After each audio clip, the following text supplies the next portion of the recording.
We're very, very happy to start this second day of discussion, learning, etc., for all the people that are face to face and also the people online from their homes, from their offices, or wherever they are at.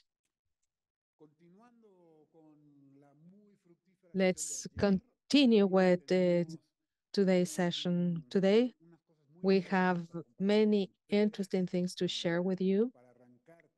And to start, we have Kathy Hutchison Smith again, and she's going to summarize the different points that she observed yesterday, and she has a very interesting activity for all of us. And then we have a panel about application of indigenous science for freshwater management. And it's going to be a very interesting experience, I'm sure of that. And then we're going to continue with the discussions here at this room. And I hope the people online can join us with these discussions as well. And then we're going to close this event. I am certain that that you were inspired by everything we saw yesterday. A lot of learning, a lot of inspiration, and we understand that the organization of the communities for self-determination is extremely important, is key for successful processes. And we have heard this over and over again, in addition to the fight for organizing and taking in their hands their own destiny. And this is important to create partnerships, to be looking at the future. And this is a never-ending process. And I was shocked by all these new ideas. And to continue with the learning experience, I'm going to ask Kathy Hutchison to summarize everything that we discussed yesterday and help us see her perspective, as well as have this exercise that you have thought for this day. Buenos dias. Good morning. Thank you so much for your participation. Yesterday was a wonderful day. Was an emotional day, and it was very exciting to hear about all the incredible work that communities are doing. So I thought all evening about how to think about yesterday. And I came up with an idea, and I hope you will enjoy it in a little small way. I have quite an echo going on up here. So everyone has been handed out a piece of paper, a blank piece of paper. And I'm going to see whether or not we have a consensus around what we thought we heard yesterday. So what I'm asking you to do is take the piece of paper that's in front of you, or any piece of paper, and put the country that you're representing on the top right corner, or that you're from, and number your page from 1 to 40. 1, 2, 3, 4, 5. Please.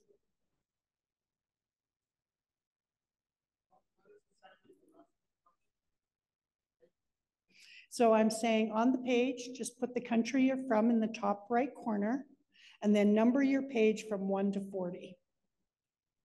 And I'm going to read out a sentence, and you're going to...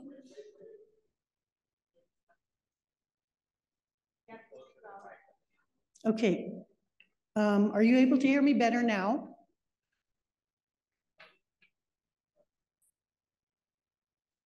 Okay. So I'm going to read out a sentence, and I'll give you an example. TEK is an expression of Indigenous people's self-determination and sovereignty.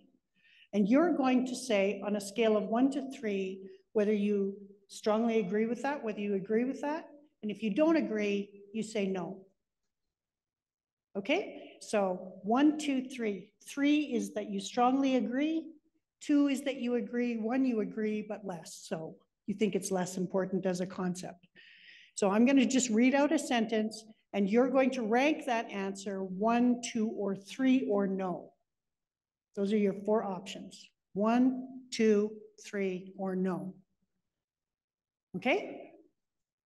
And then we're just going to collect them all and have a look and see whether or not the 3 countries are on the same page with this. So let's just give it a try.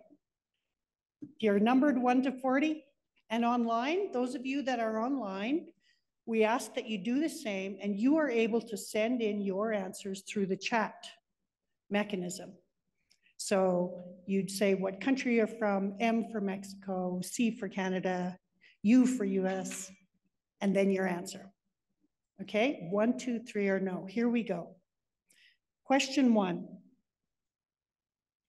Traditional knowledge is an expression of Indigenous peoples' self-determination and sovereignty.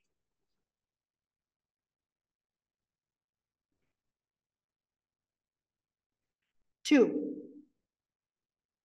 Indigenous sovereignty is key to environmental protection and management.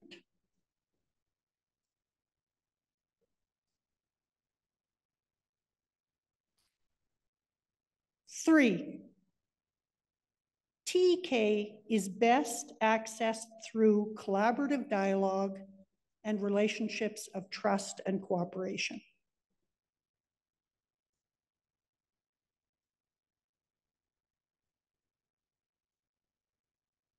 4,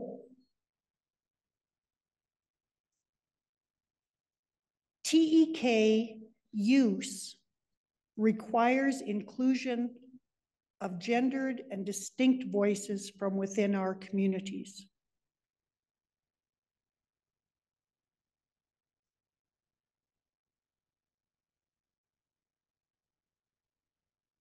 5, TEK is informed by Indigenous peoples' customary laws, institutions, and authorities.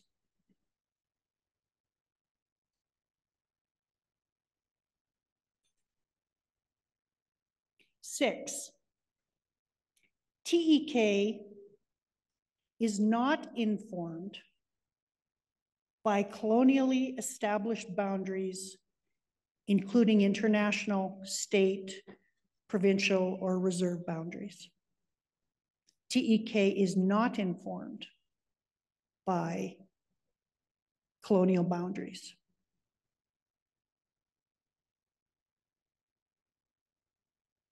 7, TEK is informed by the relationship of Indigenous nations to their traditional territories. 1, 2, 3, or no.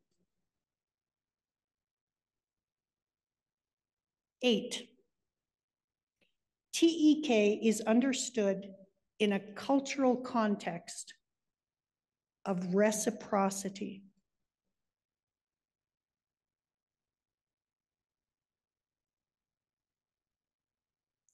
9, TEK is a way of life and a system of knowledge that has been passed from generation to generation.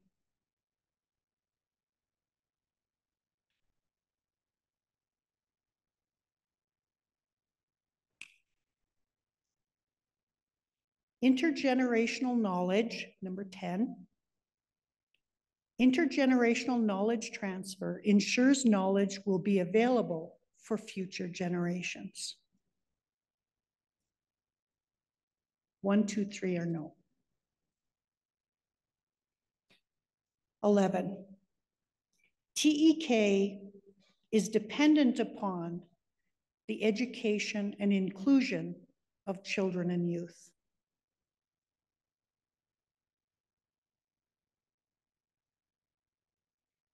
12, TEK has an indivisible spiritual foundation. TEK has a spiritual foundation that is essential.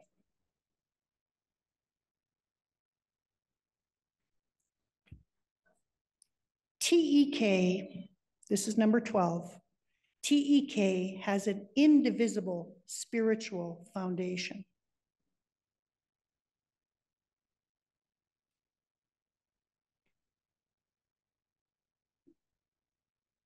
(13) TEK is the path by which we balance humanity, nature, and the divine.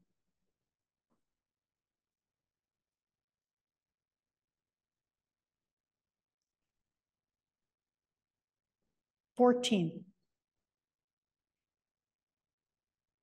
TEK expresses values, knowledge, and skills which were relied upon by Indigenous peoples since time immemorial.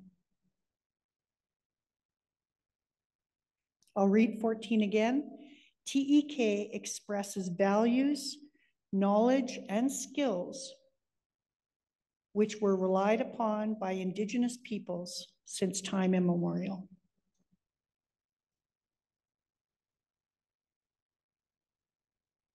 (15)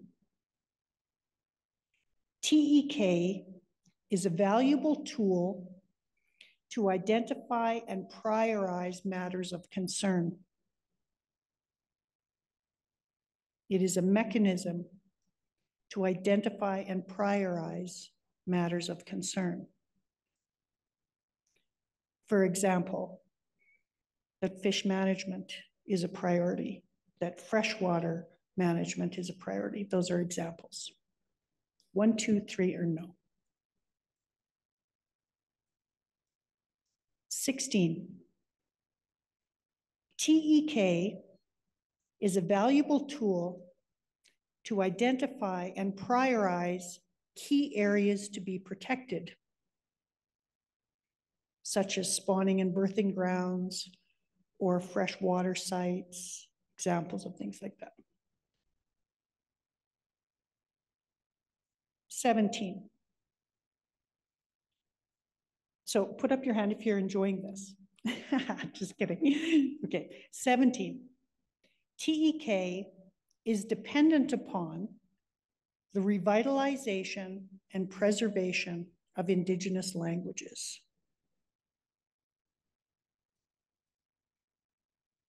18. Customary laws inform traditional knowledge. 1, 2, 3, or no. 19. TEK use will contribute to the well-being of future generations.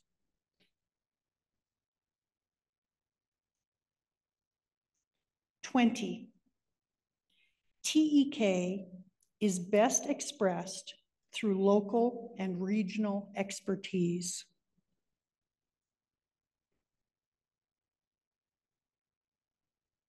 21. TEK requires continued access to and use of traditional lands.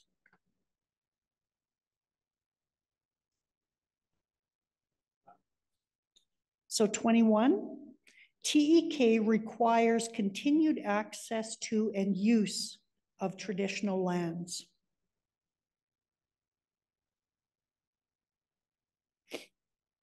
22, engagement and use of TEK must be informed by human rights and intercultural approaches.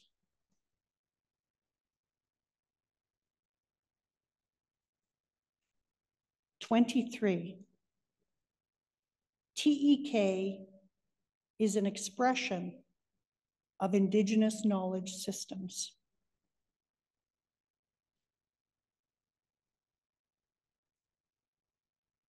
24, TEK use is best placed in consensus decision-making models.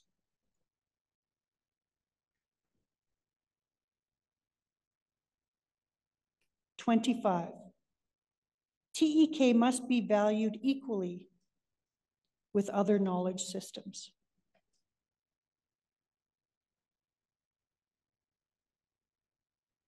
(26) TEK must be given mutual respect and consideration as with other knowledge systems.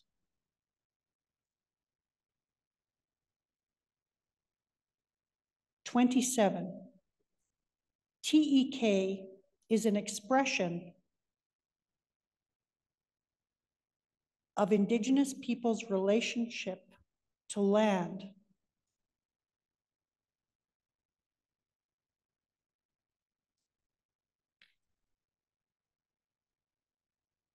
(28) TEK is premised on a cosmovision that humanity can live in harmony with nature.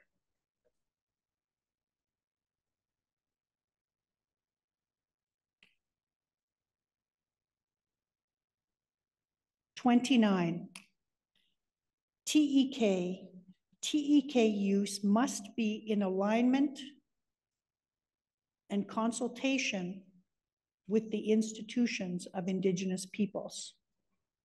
I'll read that again for 29. TEK use must be in alignment and consultation with the institutions of Indigenous peoples.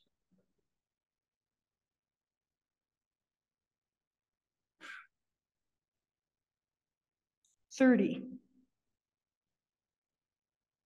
Indigenous and human rights frameworks must inform any use of TEK. 31. I take that back. Indigenous peoples must consent freely and prior to the use of their TEK.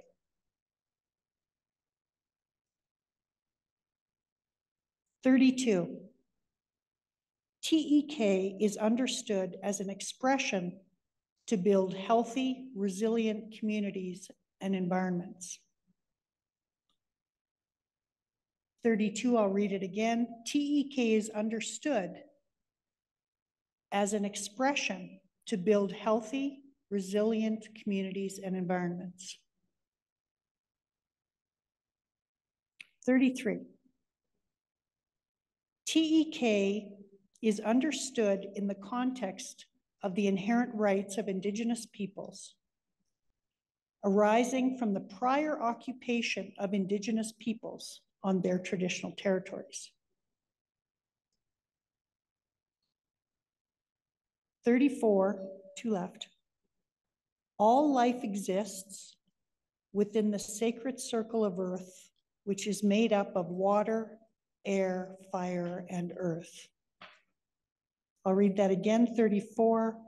All life exists within the sacred circle of earth, which is made up of water, air, fire, and earth. 35. Nature is sacred, and the traditional territories of Indigenous peoples are holy spaces which require the need to balance three essential forces: nature, humans, and the divine.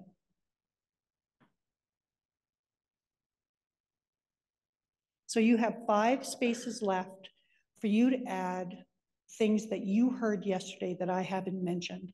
Those were some of the things that I heard yesterday. And it's going to be very interesting to me to learn whether or not that's what you took from yesterday, and whether we are in alignment across our 3 countries of the things that we heard yesterday.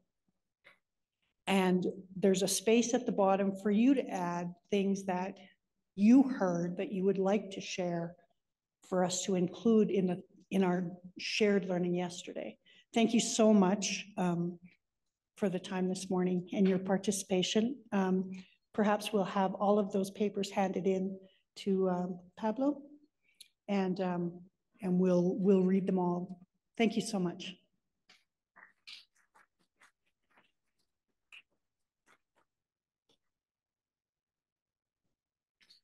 Gracias, Gail. Kathy, muy interesante, muy interesante. Bien, Thank you colegas. very much. This has been very, very interesting. Now we're going to start talking about how can we collaborate, harmonize, or reduce the distance between traditional knowledge and Western colonial knowledge systems. Charmaine was here presenting, and she presented a map with divisions, territorial divisions, and it turns out that whatever we knew about the environment was the same as this tradition, as the Western science concluded. It comes with a series of concepts that Kathy just mentioned. So we have three distinguished presenters. Paul MacDonald is a member of the Musqueam First Nation in the north of Ontario in Canada, which is at the center, but a little bit west. He has worked in the Canada government for the environment and climate change for many years. He's a biologist. He lives in Labrador, which is a province at the east of Canada, and he is now leading the Indigenous-Science Department for Environment Canada. Paul, welcome. The floor is yours. And let me tell the presenters that I'm going to let you know when you have 10 minutes to finish or 5 minutes to finish your presentation. Welcome, Paul. Thank you very much.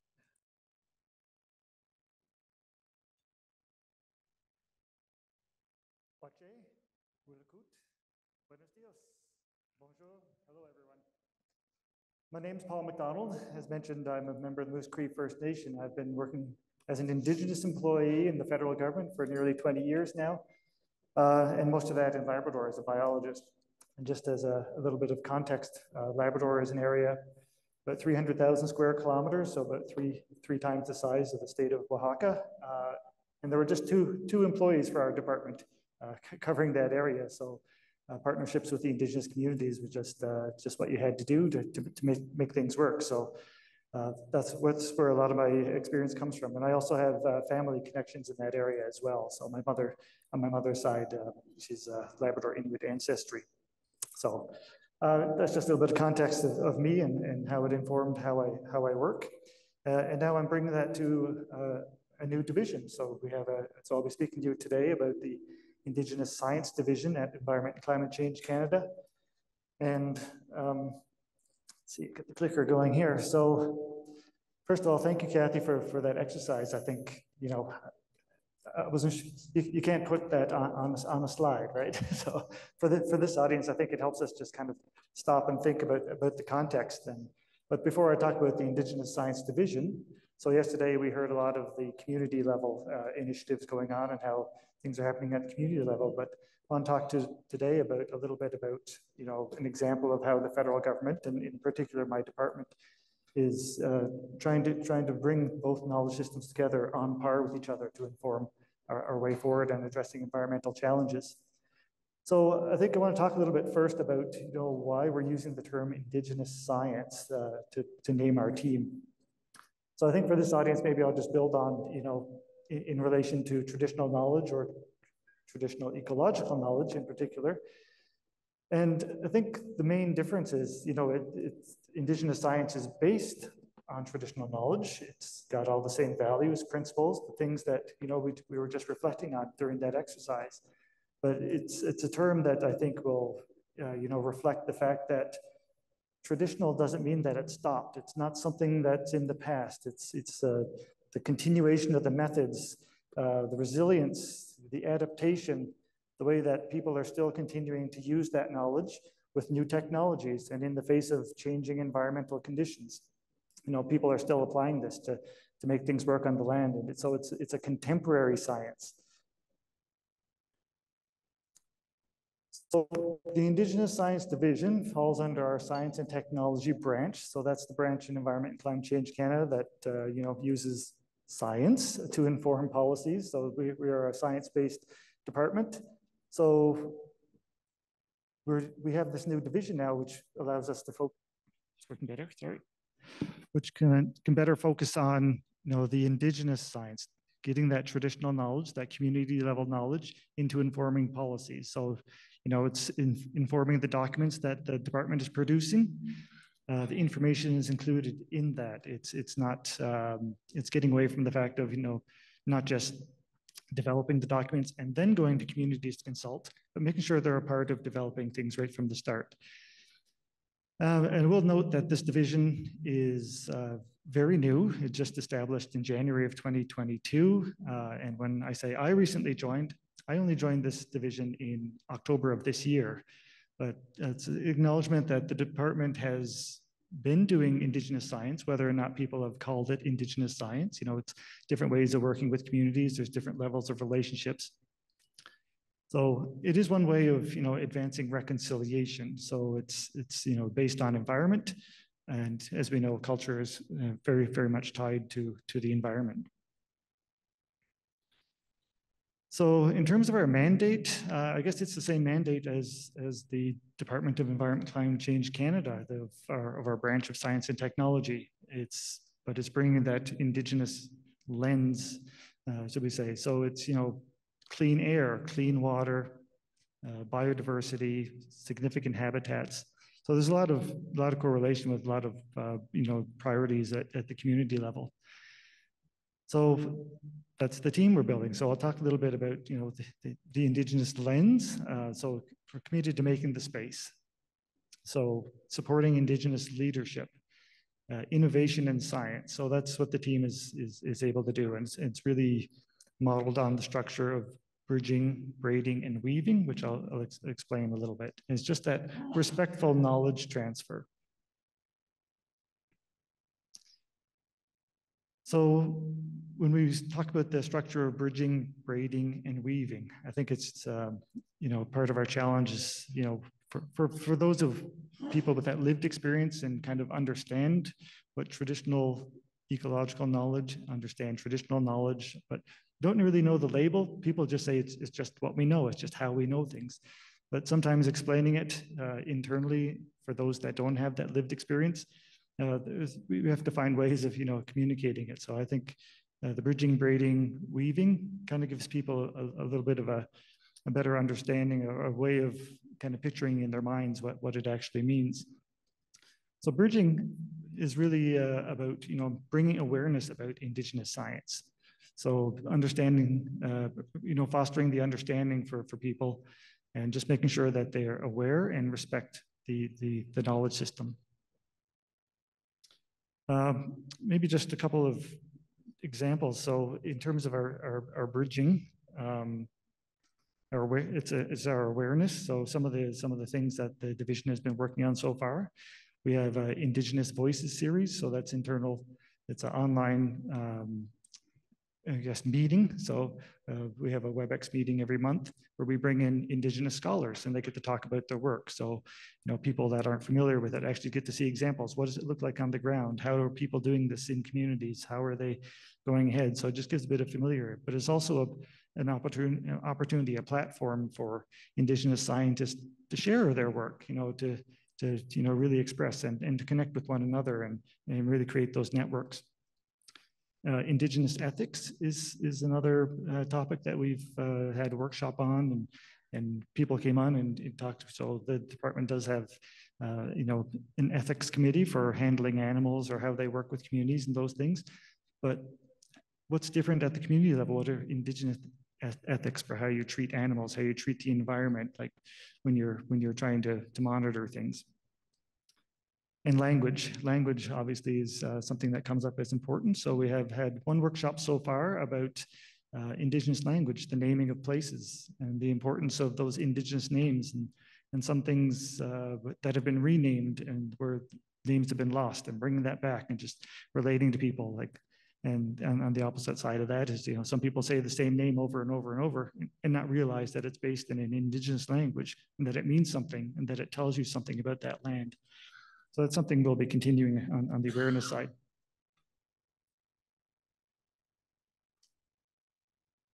When it comes to braiding, as you can kind of visualize, it's about bringing the two knowledge systems together. So for our team, it's really rooted in, I'm not sure how familiar it is outside of Canada, but a two-eyed seeing approach. So seeing from one eye from the Western science view, but also seeing from the other eye for the Indigenous science view, and bringing those two together to make a clearer picture. So that's what we'll be doing to bring forward within our department for working on all these cross-cutting issues, climate change, freshwater management, all those things. So how do we get those two knowledge systems incorporated right at the beginning into developing those systems? I think maybe just go to weaving. Right, so weaving is, so from braiding to weaving involves appreciating and applying the Indigenous science. So this is the application of the full toolbox of Indigenous science. So it's not just finding the solutions, but also working together to determine what the good questions are. What are the challenges? What are important? So this brings it back to Indigenous leadership at the community level. So identifying the indicators, not just the methods in terms of what is what are the challenges and what does it mean in those communities in terms of how you try to address those. I think we'll talk one example so far. We have on the west coast of Canada, clam gardens project, and for how do we summarize this in less than 10 minutes? But we have one of our Indigenous science researchers who's working in his own community and looking at clam gardens and working with the community and understanding, how people knew their environment and were able to modify their environment to make these conditions so that they could increase the amount of clams. And on their travel routes, they would have these clam gardens set upside. So they knew that even in their travels, there was always a place where they had reliable food, just demonstrating their knowledge of the environment, their navigation and what they needed.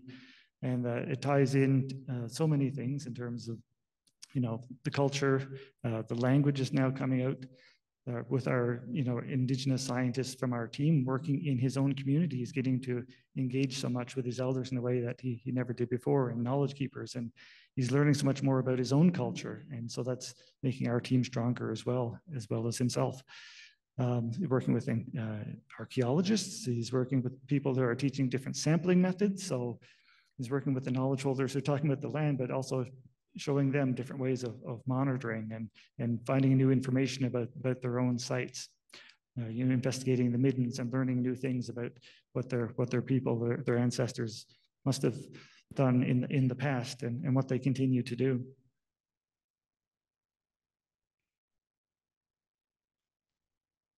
So one of the key things for the application is just building capacity, and capacity is in a couple of ways. So one, just getting more people, both internally and externally, but also increasing the knowledge and making it more available and trying to figure out just a better understanding of how it applies in both sides, either to support Indigenous communities, but also to support the mandate of the department. So in this picture here is actually a picture of Gavin working in the clam gardens. So I'm glad I picked that example. But yeah, so in terms of building capacity in Indigenous leadership, it's also increasing and strengthening the equity across the knowledge systems. So there's been a lot of investment, as we know, in different forums and publications for Western science in terms of getting people together. And as we look now to increasing Indigenous science and engaging communities, we have to allow also opportunities for people to come together and talk about their own knowledge, to transfer knowledge with opportunities such as this, and people get to learn and really think about it. So, and also fostering that ability to develop their own understandings. And for us, just in terms of how we're building the team, our Indigenous Science division, we're thinking about this. So I think there was some discussion yesterday about youth. So when we're thinking about how we're setting up the Indigenous Science division, and we are still building, I'll say we're probably about 50% of where we want to be. You know, it's the team it's Indigenous led. So the team is actually, I'd say we only have 2 members who are non-Indigenous, but are really strong allies. There's considerations in choosing our team for the diversity of Indigenous science. So Indigenous, you know, it's kind of one of those umbrella terms, but there's a lot of diversity within that. So Canada's a large country, so we have geographic diversity, there's distinctions-based diversity, there's gender, age. So we tried to build that in. So just in terms of how we've set up the organizational chart, we have space for students to come in each of those teams, the bridging, braiding, and weaving teams. And then there are junior positions those students can move into. And then there are senior positions. So, you know, we're trying to build that, you know, progression. So not only to bring Indigenous employees into the department, but to show that there's a place for them to advance as they learn more and as they you know, contribute and as they develop. If they want to stay in the department, there's a place for them there, and not just career-wise, but just to make sure it's an inclusive work environment. So we do focus a lot on the cultural aspect. These people are being brought in because of their community connections. So that's being valued. So we consider that in the classifications we're using in the hiring processes. It's not necessarily just a university degree, but how else did you get your knowledge? So we're valuing that knowledge. We're not just going to take people in and turn them into public servants. We want to take them in and value that knowledge and change the way that the department is doing things. So I think, yeah, I won't dwell too much on that. So just bring it back to, I guess, freshwater management. It is just one of those very important cross-cutting, you know, topics, I guess, in the department. And when we talk to communities, you know, it's holistic. You talk about water, and water is, well, we heard so much. Water is life. Like it's the animals, it's the fish you eat, it's waterfowl, it's the way you travel, it's, you know, it gives you your mental health. So anytime you're talking about water, you're talking about climate change and adaptation, and there's so much more. So there's a acknowledgement that, you know, freshwater management is important. Government of Canada is in the process of establishing a Canada Water Agency, which will be kind of the focal point for some of that. And our division will be working closely with them. So I think we're going to be working on, you know, the how do you do it. So I think we've come far enough to say that there's an acknowledgement of the importance and the value of involving Indigenous people in finding solutions, in managing, and, you know, the self-determination.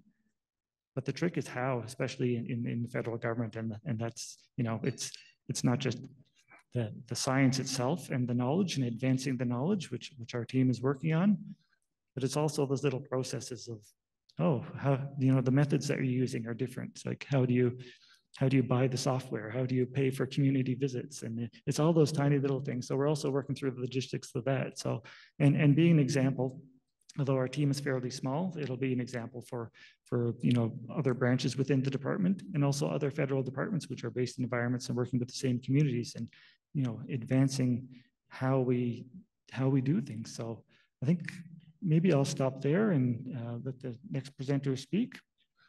So I'll be around if people want to chat on the sidelines a little bit further about any of this, but miigwech, nakamik, gracias.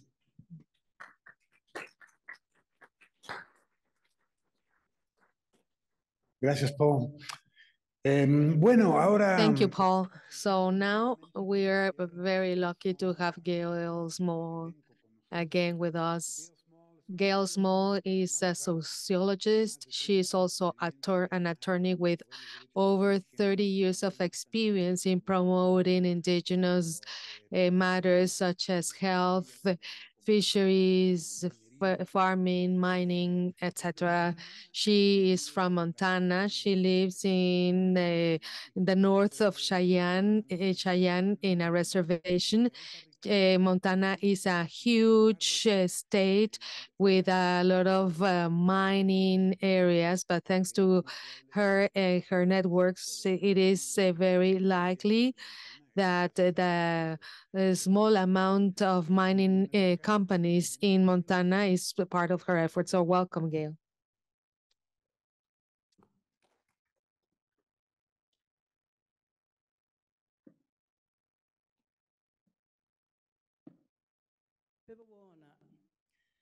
Good morning, Sarah. I'm glad you could join us. My Cheyenne name, like I introduced myself yesterday, is Head Chief Woman Behonat. My childhood name is Nissa Iyo. I come from the nation of Cheyenne in English, but we call ourselves Tisista Sta Sutta. And what that means is the original people. We are the real people. That's what we call ourselves, the real people. So that's who I am. I'm very grateful to be here today and share with you kind of my life journey. Sometimes I think story is how we best learn. And that's what TEK is. Traditional Ecological Knowledge is the story of our people and that fact that we're still here today. One thing that is very profound to me is that as Indigenous people, we don't fit in. We don't fit into the Western science theory. We don't fit in to the colonial government structure. And we don't fit into the education system. So those are some profound thoughts. And so now we come at it with TEK is the burden is on us. How do we fit in to the Western science world? It should be the opposite. They should be trying to figure out how they fit in to our world, into our thinking, because we are the real people. This is our homeland. We have been here far longer than any other people. But the burden is on us to fit in. And that's what I found in my entire career, whether I've done environmental law, I've been elected to my tribe's council, I've been elected to be the board chair of my tribal college, I've been a professor in the Western world, and all my life I've found I'm always the one raising my hand, asking for permission. Always the one, and usually the only one, the token Indigenous person. And it's good that I'm a woman because they're afraid of our Indigenous men. Our Indigenous men, they're afraid, are angry and mean. So as an Indigenous woman, I'm more acceptable. So that's where I find myself in my journey of my life. So I want to put a little context to my talk about TEK. Northern Cheyenne Reservation, now so small, 500,000 acres. Some places they see that as big, but not us. You know, our territory was vast, like all these Plains tribes. And we were the warrior tribes. They call us the Fighting Cheyennes. But we have the dog soldiers. The dog soldiers are kind of like the Japanese kamikaze. They're the suicide warriors. They stake themselves with a long rawhide and they fight in a big circle to their death. That's who we are, the warrior people. We defeated the United States in military battle. You know, for a long time, we were scared to say that. We only told ourselves. 1876, the Custer Battle, the Battle of the Little Bighorn. Custer and all his troops were defeated and killed because they attacked us. We were in church. We were in ceremony, people. We were in Sundance. This is where we pray for the world to be renewed. That's TEK. Who prays in ceremony that the world is renewed? That's us. We were praying. We were all gathered with our allies, the allied nations of the Sioux, the Arapaho, who now live in South Dakota and Wyoming. We were in ceremony, praying, doing our world renewal ceremony when we were attacked by Custer and his cavalry. And the woman ran to the river with the babies. They gathered their reeds and they dove into the water. And they put the reeds in the baby's mouth and the woman so they could breathe. That's how we're alive today. That's TEK. How do we survive war? That's how we survived. And our warriors fought back. And we killed them all. And we took all their weapons, their gold, and their horses. And the women cleaned out their ears with their awls. And they said, in the next life, you will listen to us. That's TEK, people. These are the stories we grew up with. So now, today, jump far ahead. What's the importance of homeland? The homeland is our knowledge base. We fought for this land because we know how to survive there. We don't need McDonald's. We can survive on this land, but we have to have our homeland. We have to have our water. Our men are hunters. A lot of our women are hunters, fishermen. We're gatherers. We know every season. I grew up with my mother knowing every plant that was going to be coming. One plant comes and you know another plant that's going to come. You know when the roots are going to come. You look forward to them. Every flower. Some of these flowers only live for a day. If you want to see these flowers, you got to get out on the land. Like there's a saying in my tribe. Some of us only live, like there's a saying, it's like the breath of a buffalo in the winter. It evaporates so quickly. Some of us only live briefly, and that's the certain flowers. And that's what we would call like what is called in Western medicine, SIDS death. So sudden infant death syndrome, when babies die, they use this analogy. They say that child, that baby, was like that beautiful flower that only lives one day, and then they move on to the next journey. That's TEK. That's our philosophy, the beautiful philosophy that we have. So the eras that we've been through, right? The center of everything is love. Why don't we ever hear that word in Western science and modern world? Love. It's love of your people, your homeland, everything that's alive. It's love. That's what keeps us strong. Kinship. Our sister from BC yesterday, the Tlingit lady, she said that. Look at her diagram that she put up on the slide yesterday. First thing you do is you learn your kinship. That's what she had up there. Who are you? Who is your identity? Where do you come from?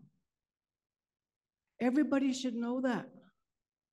That's what we do when you're born. You know who you are. You're given your Cheyenne name. You know who you're named after, and you know where you're from. You know who your parents' families are. And this is TEK. This is knowledge. If you don't know who you are, you go through all your life struggling, trying to figure out where do I belong? So your parents instill in you TEK at the very beginning. And for us, like the young man from the Mohawk territory yesterday, what he said was so true. He comes from a matrilineal society. So we are too, the woman.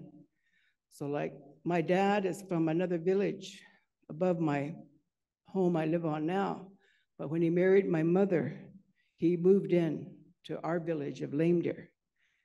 And when my mother and him came together, my mother acquired all the land of her mother that we live on today in Lame Deer.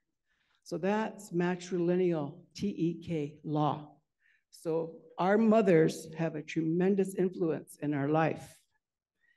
So that is very different from how like American people see their life. The women, you know, are very subservient. Like the girls are looked at as boy toys. I raised my girls. They used to say, Mom, how these white girls are raised are like boy toys. You're a toy for the boy. And I said, you are never a boy toy. You are a warrior woman. You remember that. See how we raise our kids differently?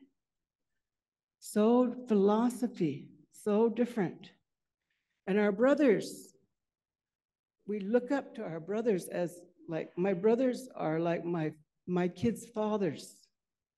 They have that responsibility. That's TEK. You know your role.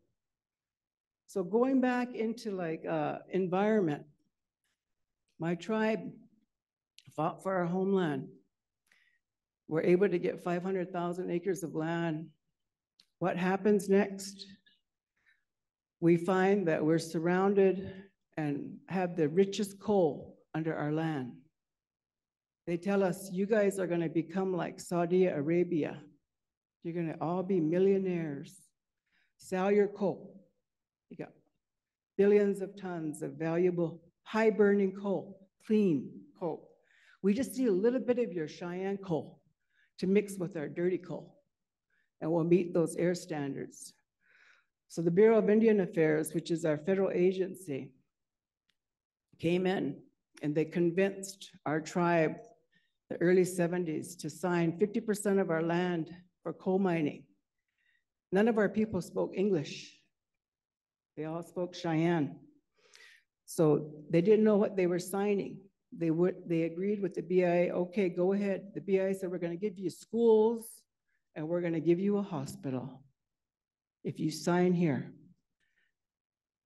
The price was 10 cents per ton, a dime for a ton of coal, 25-year coal leases. Some of these leases are still running in Navajo country. They were getting 10, 17, 24 cents a ton for their coal. This is what they did to us to get the coal. My life was canceling those coal leases, clearing title to our land, and we accomplished that. Took us 15 years, but we got them off our land, and we sued the Bureau of Indian Affairs, and we put a halt to all coal leasing on public lands in the United States. Secretary of the Interior declared a moratorium. Took us a long time, a lot of money that we put fighting, that we could have helped our people build an economy and built our own damn schools and hospitals. We fought for our homeland. Next thing you know, the coal mining is booming all around us. How are we gonna get clean air? How are we gonna get clean water? You gotta play their game. I became a lawyer and I learned Class 1 air quality. We're gonna get air quality and we're gonna protect our air sheds. The EPA fought us for 10 years. You're not really a government. We can't give you what they call tribal implementation money to monitor your air. What did we have to do? The EPA was they were They were discouraging. They were not our ally. So we had to go into a legal settlement with the coal company. We're gonna let you develop these first 2 power plants, grandfather you in. In return, we want money to build our monitoring stations. That's what we had to do, go to a settlement with coal companies to monitor our class 1 air because the federal government refused to support our assertion of sovereignty. Clean water, next. Because when you strip mine, you take away the water. The clean water, the aquifer, is the coal. So we started protecting our water. We passed our own water quality standards, which we have the right to do as a federally recognized government of the United States. They refused to approve our water quality standards for 5 years. Meantime, the boom took off, the coal mining, then the natural gas all around us. They were drilling under our land and taking out the natural gas and draining our water. So we fought back, and we said, we're gonna start enforcing our water quality standards whether you approve them or not. But every step along the way, the government has not been our ally. We have fought them every step of the way. So then today, like we talk about the sacrifices. You know, we could be very rich. My people live in severe poverty. You know, to get a high school, that was a case of mine. Took my tribe 30 years to get a high school. They want to keep us like low so that they can manipulate our thinking and take what they want. Finally got a high school 30 years later. Our Indian health clinic is pitiful. Still waiting for a hospital, never did get a hospital. These are treaty rights. When you go look at a treaty, my tribe is a signatory of the Fort Laramie Treaty.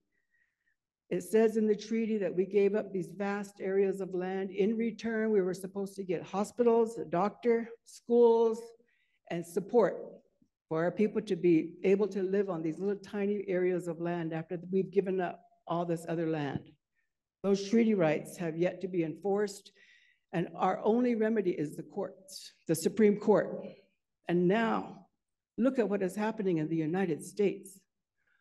The Supreme Court had to pass an ethics code because it's so sad. One of my friends who's a top lawyer said that he called one of our Supreme Court justices a grifter. I said, what the heck is a grifter? And he said, it's somebody who gets bought off, Gail. And I was like, what? He said, that's what's happening to our courts, our Supreme Court. They're being bought off by all these, rich, wealthy politicians and corporations. So now where do we go for justice? Where do we go for remedies? When the only remedy we've ever had is not with the United States Congress or EPA, these agencies. It's always been straight to court. Maybe they'll hear us. We're living in very scary times, people. And so I want to close this with an urgent call. We have lost in my tribe over 60 elders due to the pandemic. You probably have too. The pandemic wiped our elders out. We are still in grief, but they are like our libraries. They are the holders of our TEK. So it's important that you go out into your communities and you start documenting for yourselves what knowledge is still here while your parents, your grandparents, your aunties and uncles are alive, because that knowledge is being lost very quickly. And use that knowledge to dream. What do you desire? What do you want for your grandchildren? That's how we think.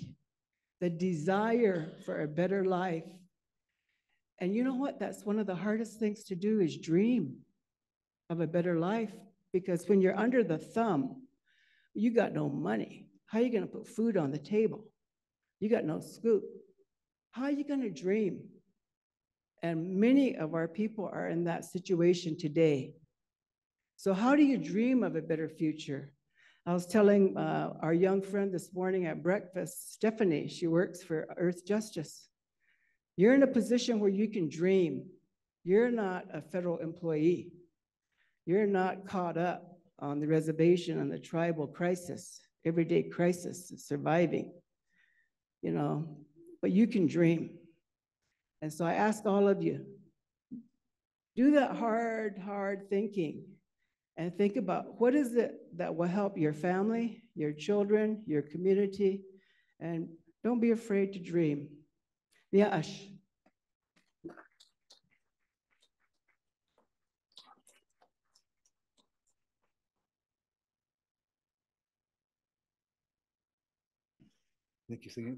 Thank you, Gail. Gracias. Okay. Bueno, siguiendo con... Okay, to continue with our distinguished panel, we have Gisela Herreria, professor and director of education in alternatives and processes of civil association AC. She has been promoting and the benefit of indigenous communities with a team of 150 people. She has worked very hard in recovering basins, and we will hear that topic today. Welcome, Gisela.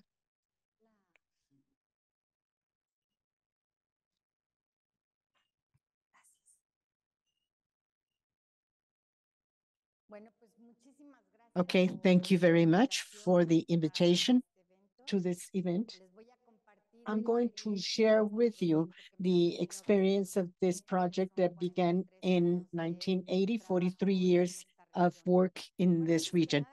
First, I would like to congratulate the organizers of this event because I have been in many events related to water and the environment, and they give you water in bottles. So this is one of the few where you have pitchers of water and not water bottles. Thank you very much. Okay. Alternatives and Processes is a social association, nonprofit, that has two main programs.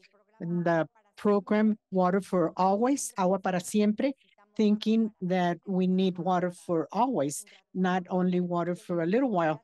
And the Quali Cooperative Group, which is an area of recovery of the amaranto as a plant which was lost in Mexico and which is very important for nutrition.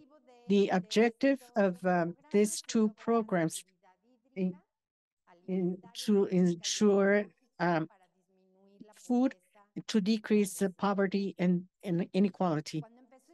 When this project started, we started doing research by asking people from the region of Tehuacan, and we will see in a map where we are, what was needed in order to improve the situation of poverty and marginalization in this region. And through this action participativa, we asked women as well as men, what was the main problem that they had? What did we have to do in this region in order to improve the conditions of the population? And it was always water. They said, if we don't have any water, we cannot think in anything else. In this photograph, you can see how, since it's a very dry area, this woman has firewood to go and sell, and she has bottles and in order to, she has bottles and in order, this is an example of what we see in this region. And the lack of water is a central problem. Not having water makes it difficult to produce food. It gives you less income. That's poverty. That is the lack of well-being.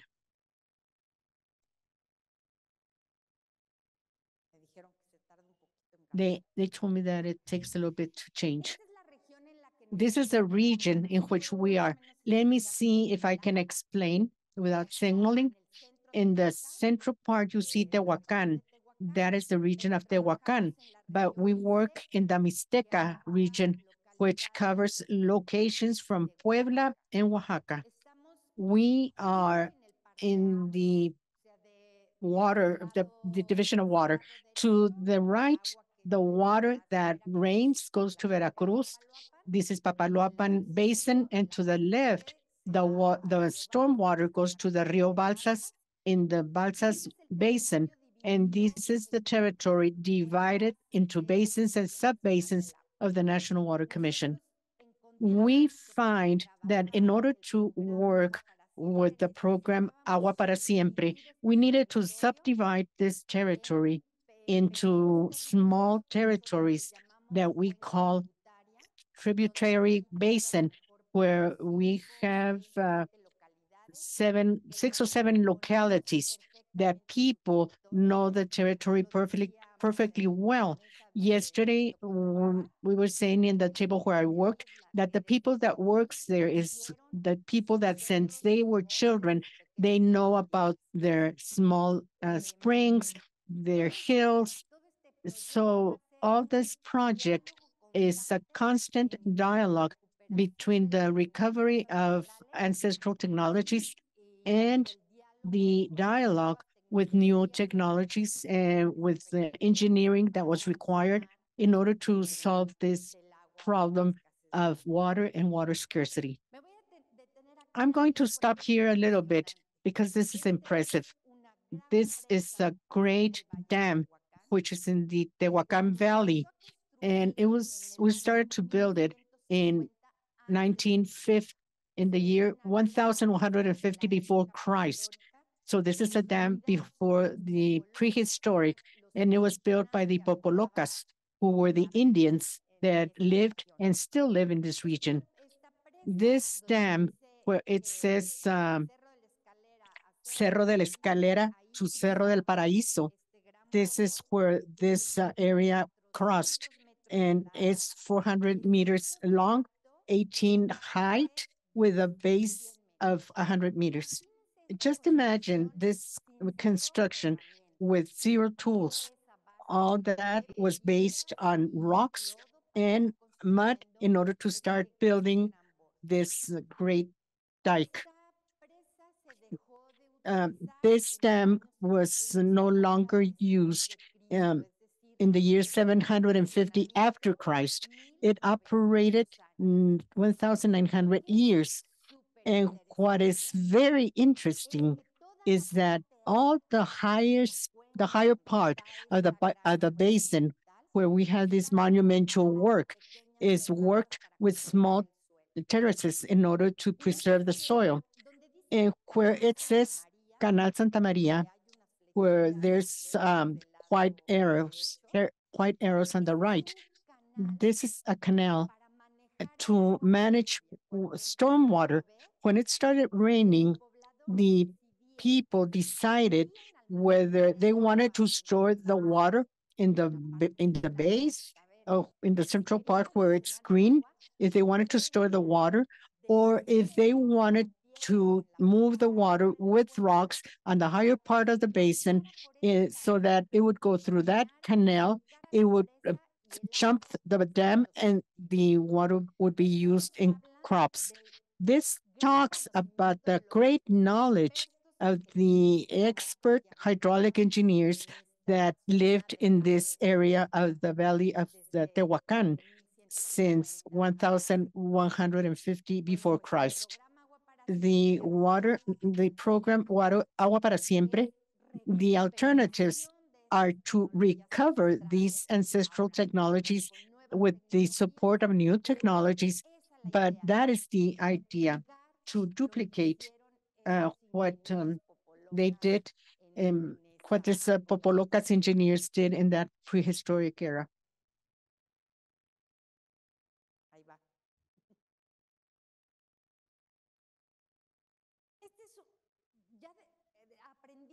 Learning about this great experience of water management in the Valley of Tehuacan, the program Agua para Siempre has been working with different technologies. that go from the management of the basins on the higher part.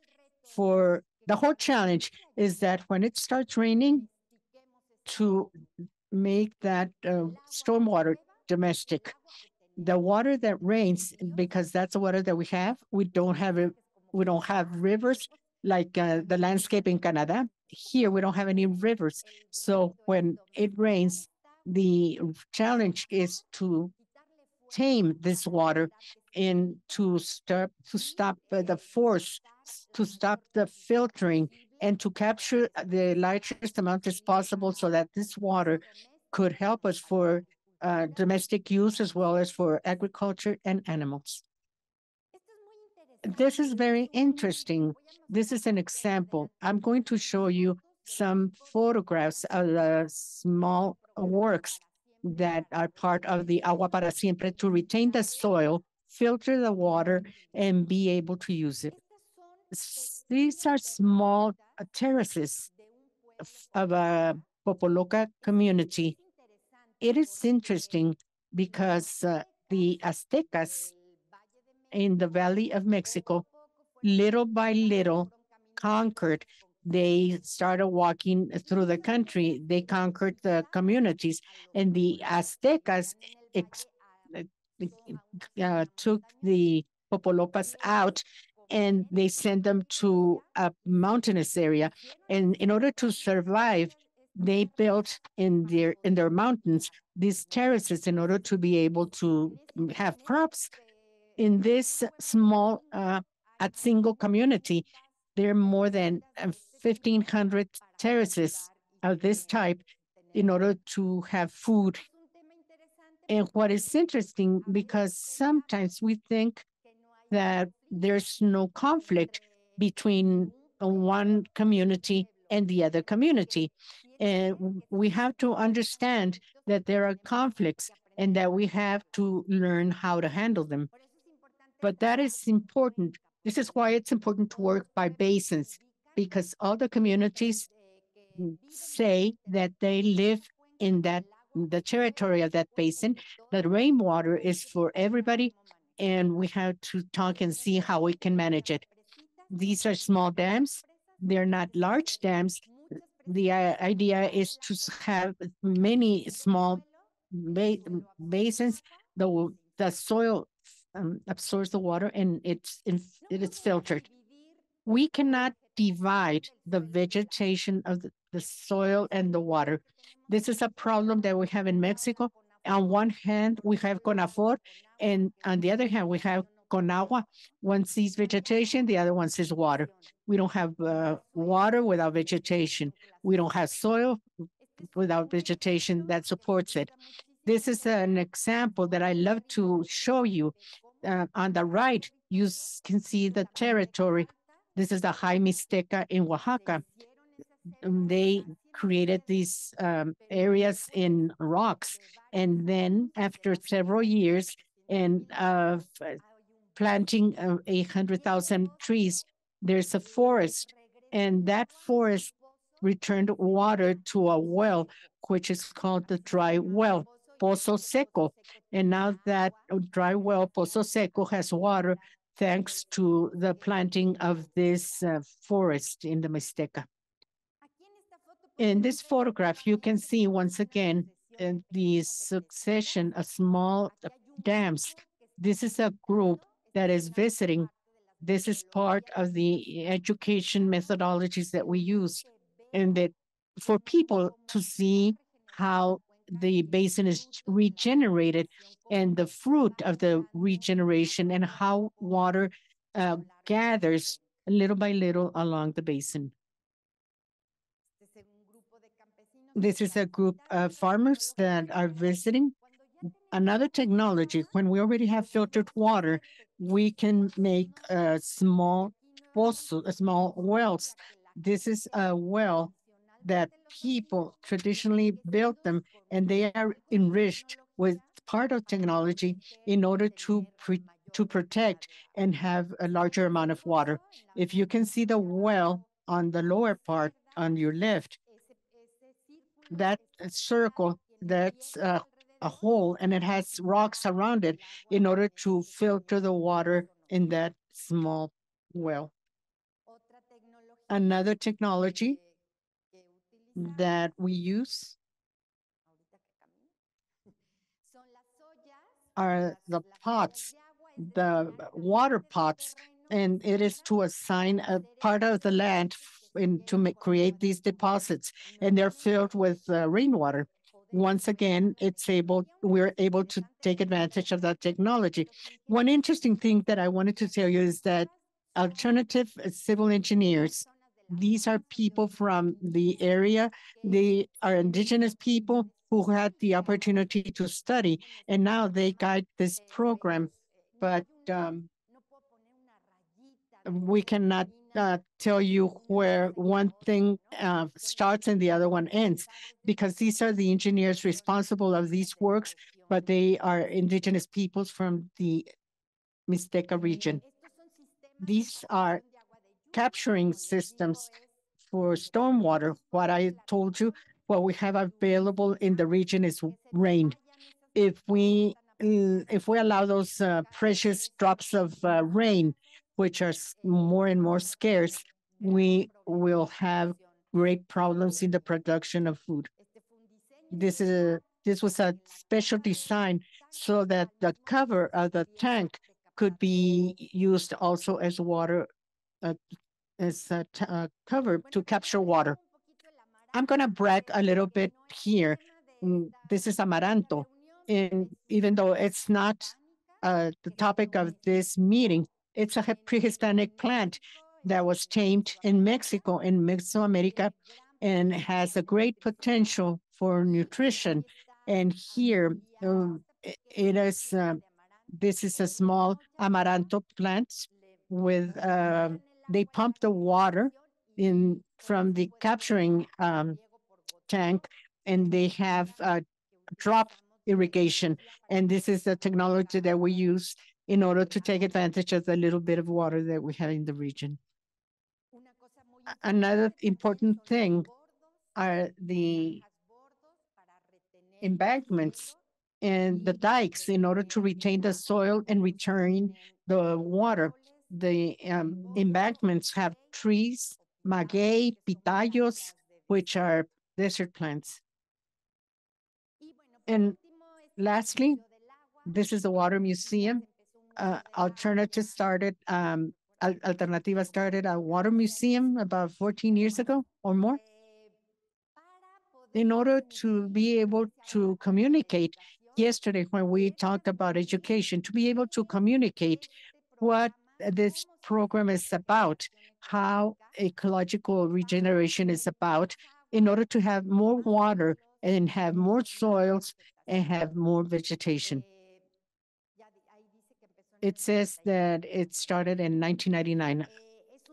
And this Environmental Education Center, we are part of a network, a global network of water museums. If you're interested, this is a global network of water museums of the UNESCO. In Mexico, we have 2 museums that are part, but we don't have too many in Latin America, and a few in the United States and Canada that are participating.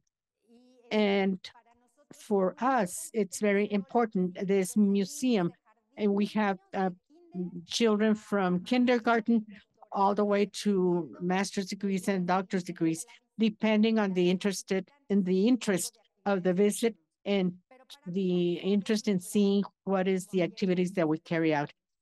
Part of the activity is not for people to say, oh, this is beautiful, and I'm happy that doing that work, but what can I do? What can I change in my relationship with water in my daily life? What can I do in my community? What can I do at my home? Environmental education should take us to education. If not, it's not environmental education. And thank you very much. This is my email in case you want to get in touch with me. Thank you very much.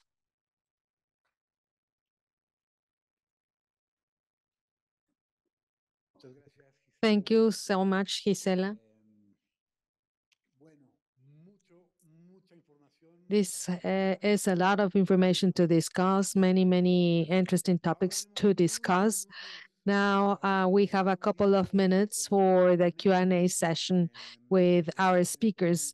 We also have people in online listening to us. And well, let's start with a question from internet. And if you want to ask a question here at this room, please do so. Okay, is there geophysics to monitor recovering groundwater? Is there an indirect method or approach as geophysics to monitor recovering groundwater? So how to monitor recovering of groundwater? Well, the experience that we have had in a semi-arid region where there is very little groundwater is as follows. We collaborated with some geophysicians who tried to measure with all their scientific tools, and we were not able to do so. We were not able to find any underground water bodies in that region. We have only had that experience.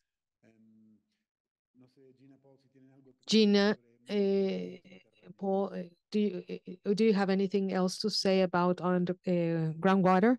No? Okay.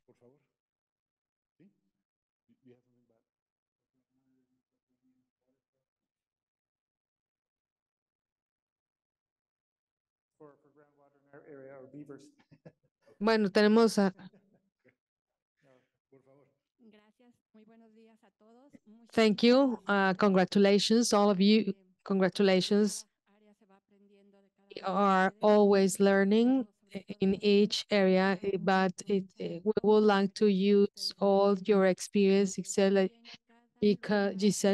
because every country or in every region has very specific characteristics and features.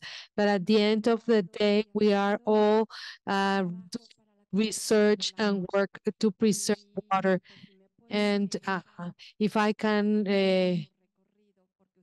save some path, I would love to do so and share your experience, because it's like reducing, the timeline to do something about water. If we are working on certain curves and certain other things, if we can take advantage of your experience, and we would like to share knowledge. We're working with teenagers, with adults, with children, and our task is to make people aware of freshwater management.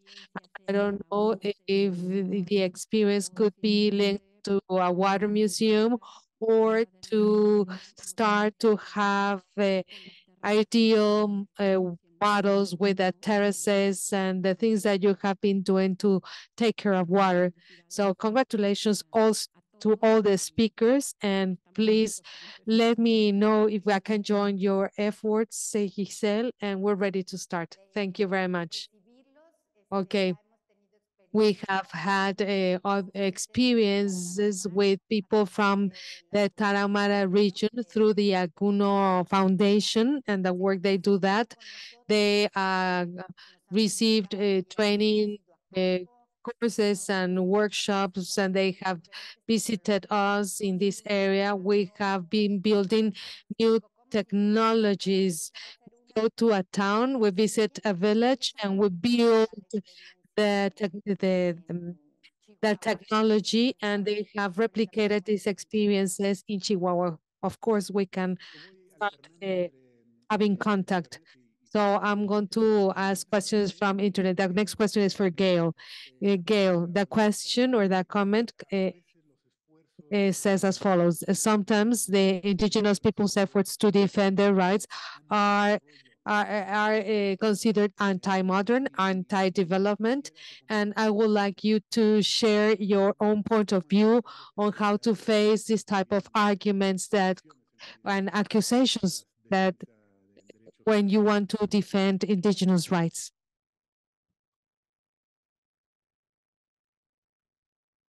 The premise always is, what do your people value and what do your people desire? Is that okay? You know, when we started out in opposing the development all around our reservation, the elders of our tribe told us we are going to become an island surrounded by massive coal, oil, gas development. And it's important that we are able to survive with water and clean air because we depend on the elk, the deer, and everything to survive. It's kind of what's called today food. It's kind of like indigenous food sovereignty. It's this new kind of word, I guess, phrase that people are all having meetings about. Indigenous food sovereignty basically means that whatever it takes for us to survive on our homeland is important to prioritize. We were called communists, anti-progressives. It got really, you know, the energy companies that come in, as you know, are very powerful politically, and they threaten our people. And you have to respect the voice of your people. And if you're strong in your belief and you stay together, that's the most important advice I can give you. And unfortunately, violence does occur. You know, we have seen that in our home territory where people came in and shot at us, tried to, you know, kill our leaders. And, but again, it goes back to your people. We have never lost our ability with we have military societies in our tribe. They're the elk soldiers, the kit fox soldiers, the dog soldiers. They step up and they help police our territory and they protect us. So we have never lost the ability to protect our people and our homeland. And it goes back to the strength of our elder leaders and the willingness to sacrifice wealth. Like I say, we could all be millionaires. My leader of our tribes used to say, well, if we sell our coal, I guess I'll buy a pink Cadillac. And I'm gonna go to all these powwows and I'm gonna get these new regalia, war shirts, because I'm a Korean War veteran, highly decorated. I'm gonna have all these scalps hanging off. I'm gonna go to all these powwows and dance and drive these pink Cadillacs. And I might even get a white woman to sit next to me in that pink Cadillac. And that'll make me number one. And when I get tired though, of going to all these powwows and dancing and driving my pink Cadillac with this white woman, where am I gonna go? I will no longer have a homeland to come home to because it'll be all strip mined. So I'm gonna forego that dream of that pink Cadillac with that pretty white woman and that war shirt. And I'll stay home and fight with you people. Story.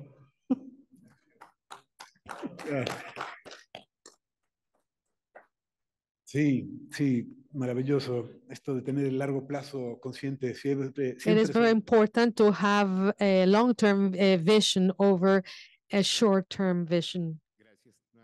Thank you very much. This is David Ruiz from Tocoyobal, Chiapas, and part of Titiquitic. I would like to ask a question to each country. First, first, I would like to acknowledge all this work that has been going on in the 3 different countries from the indigenous peoples government, civil society, government. And I'm going to start with this freshwater experience, which is beautiful. I'm sorry.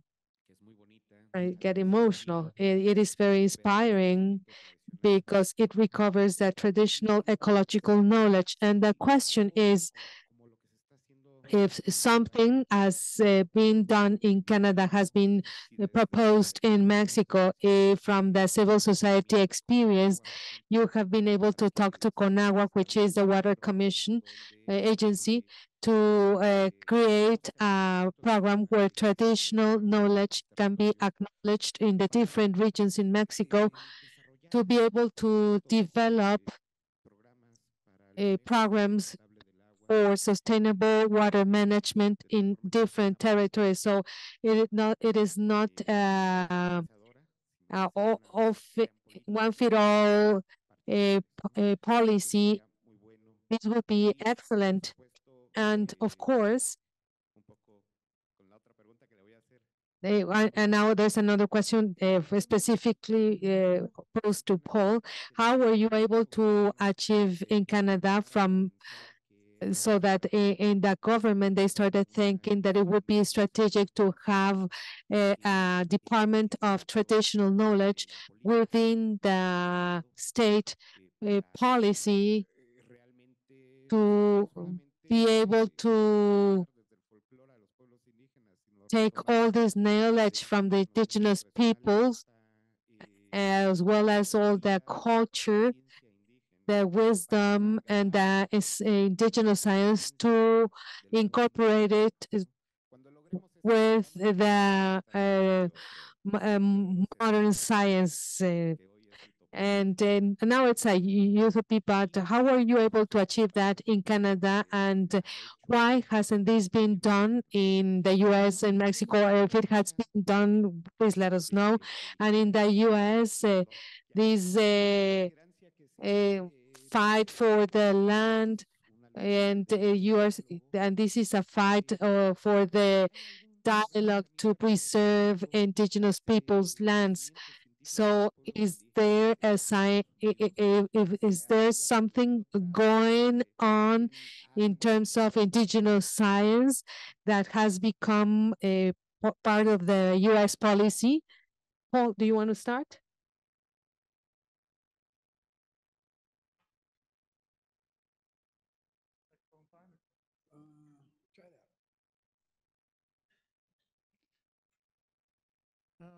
Yes, let's see, I'll start with how are we able to achieve this within government? And I'd say it's been gradual, but at the same time, it's happened fairly quickly over the past few years.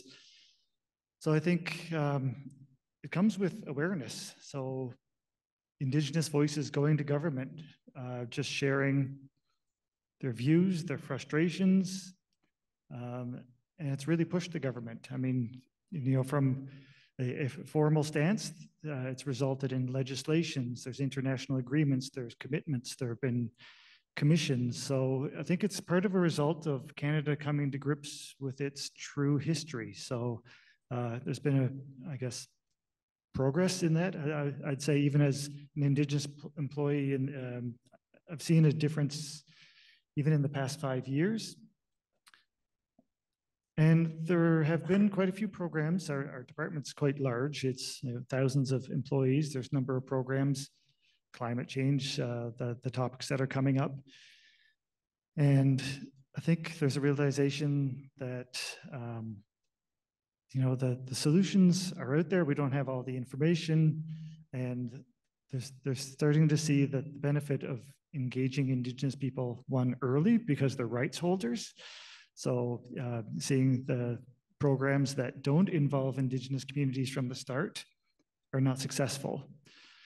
So I think there have been different programs like Species at Risk, different regional programs, individuals, but there hasn't really been a hub that brings it all together. So there's, how do you engage communities? How do you work with knowledge respectfully? How do you store it and ensure Indigenous sovereignty, and like there's a bunch of different things, but there hasn't really been a hub. So I think it was a recognition that, programs come in for short periods of time, or there's a specific project, and then people go, and then how do you learn from that?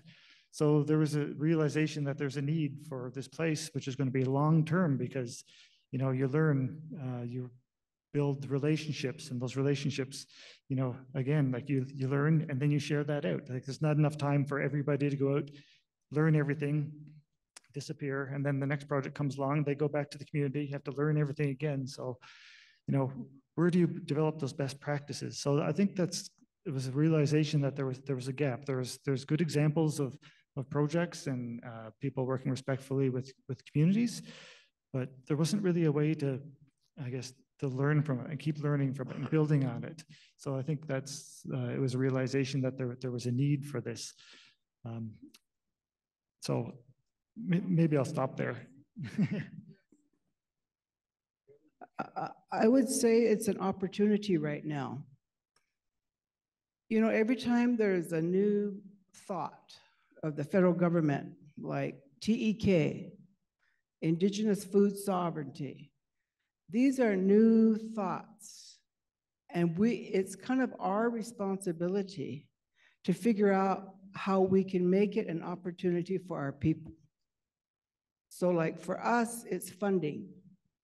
How can we get funding from all these different agencies, EPA, Department of the Interior, to our people? We know what needs to get done. We don't want to spend our time educating the agencies, because that can take all our time and all our money. And we don't want the money to go to these agencies to spend time building relationships with us.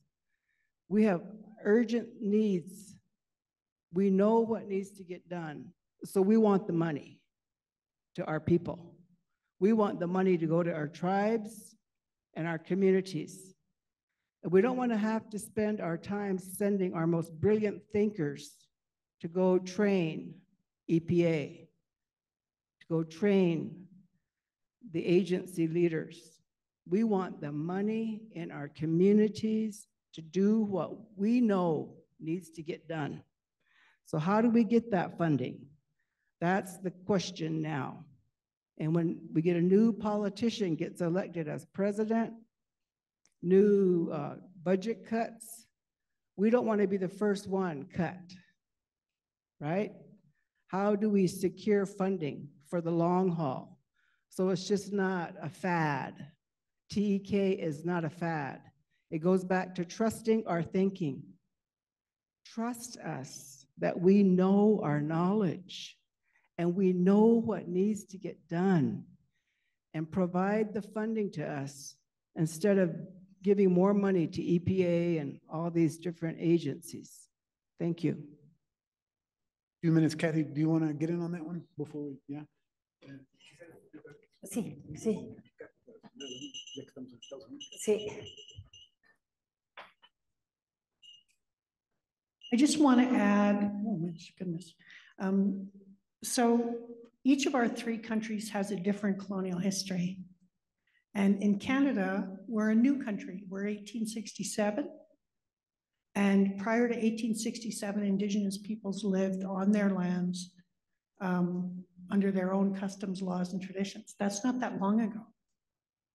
And so we have a colonial system where we have a Constitution Act in 1867, and it as a British colony. And then in 1982, we bring the Constitution home to Canada, and embedded in that Constitution is a recognition of the existing rights of the Indigenous peoples. And that little section in that little Constitution now, we have been exploring ever since 1982, what rights remain for the Indigenous peoples. Now, all of these recognitions came from the hard struggle of Indigenous communities. Like yesterday you heard from Charmaine with the Taku River Tlingit. They fought 40 years in the courts for a recognition that there needs to be proper consultation if the state is going to undertake any activities that affect their rights.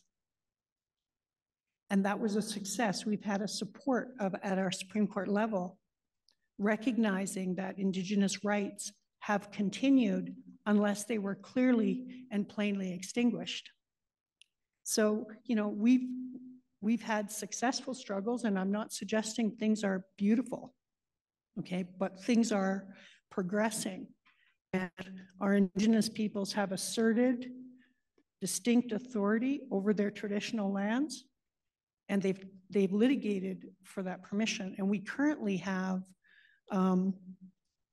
leadership in our country that, you know, has moved us to an adoption of the UN Declaration on the Rights of Indigenous People. And we are now currently looking at how are we going to implement that across our country in a way that respects the sovereignty of Indigenous nations for example, how they want to engage their TEK. So, you know, in a way, the department that Paul's talking about, in my respectful opinion, is Canada's expression of commitment to listening and learning and trying to find a way to govern when you have so many jurisdictional authorities to work with. So it's kind of a unique constitutional place that Indigenous peoples are in Canada. And, you know, we still have freshwater drinking issues. We still have environmental issues. We still have relationships with industry that cause struggle every day. But we have mechanisms to talk about those things. So I think that contributes to that answer. Bien. Bueno, tenemos poco tiempo, pero Gisela, quisiera darte la última palabra. We don't have much time left, but Gisela would like you to tell us about that type of relationships that you have with the government and how the government takes into account the Indigenous people's voice, if any. I mean, if it's taken into account, and if there's something similar as what Paul has mentioned. We know you are not a spokesperson for Mexico, but I would like to know your point of view. Well, in the 43 years that we have experience in this matter, we have always made great efforts to look for the collaboration with the Ministry of the Environment and the National Commission of Water in Mexico. And the answer has always been as follows. When there is an official that is interested in this topic and is interested in supporting us, there's always a way to do so, because the operational rules, the way how the resources should be allocated, the ways of doing so is not fit for ecological restoration through the respect of the people, indigenous customs and traditions. But when there's someone in the government that is interested in supporting, there are always ways to do so. So specifically, I cannot find mechanisms in which the sustainable way of managing the resources has been included in our agencies in Mexico. No, I cannot find any examples. I'm sorry. Okay, now we our online audience greets you and congratulates you as well. Gisela, this is a question or a request for you. You mentioned in amaranth that you had domesticated or that you had tamed the amaranth, and in our indigenous people do not tame, they just understand what part the amaranth has in the cycle of life. Well, when I use the word tame, it meant the crops, because maize as amaranth at the beginning were not as we know them now. It was that the corn with and through the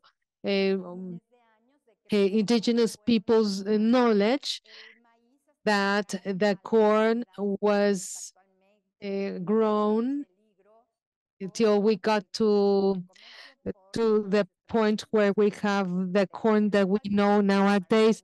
But now this corn is in danger due to the transgenic corn that has been developed. By taming, I mean that the knowledge that has been developed to grow corn. So I meant taking care, not of appropriating amaranth, but taking care of the amaranth, just as the Little Princess book that tames his flower or takes care of the flower. That's what I meant. Great. Before I thank the panel members, I have some housekeeping data. And we're about to get to the first break of the day. And for that purpose, I would like to ask you two things. The first thing, for our online audience, we have a space for sending your comments related to this event. Please scan the QR code, and there you will be able to send us your information regarding your opinion about the event, things that you would like to listen to. And for the ones that are attending face to face, please take your name tags to the event so that the hotel can identify us as part of the group. And what's next? After the break, we're going to come back to this room and we will continue with the discussions at the table as we did yesterday. So we're going to talk to the CEC. The CEC wants to develop the best ways to support or to continue supporting the dissemination of traditional ecological knowledge in the 3 different countries. And second, how can the CEC integrate the traditional ecological knowledge in its own in CEC's practices? So we're going to help the CEC for this purpose. And before that, we're going to have a session with Daniel Talante. He's going to help us understand the role of the CEC and provide some context on how we can provide some recommendations to the CEC in terms of the traditional ecological knowledge. So please do not leave. We want your recommendations as well if you are online, so please stay. We're going to come back at 11:15. So let's give a round of applause to our speakers and thank you very much for your participation. So we will adjourn in 15 minutes. Thank you so much. Nos queda poco tiempo y Okay, mucho. we don't have too much time and we have a lot to do. And like all of you know, time is a non-renewable resource. So we have to take advantage of it.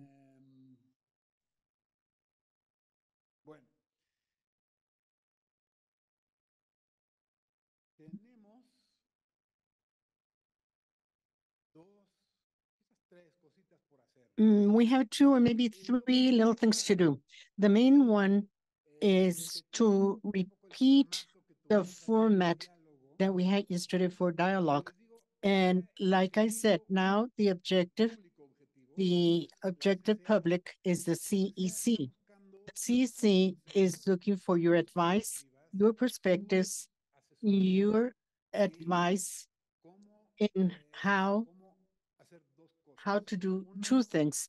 One, looking outside of the CEC, and the other one looking inside the CEC. And the one that is looking to strengthen the topic and the theme into the exterior.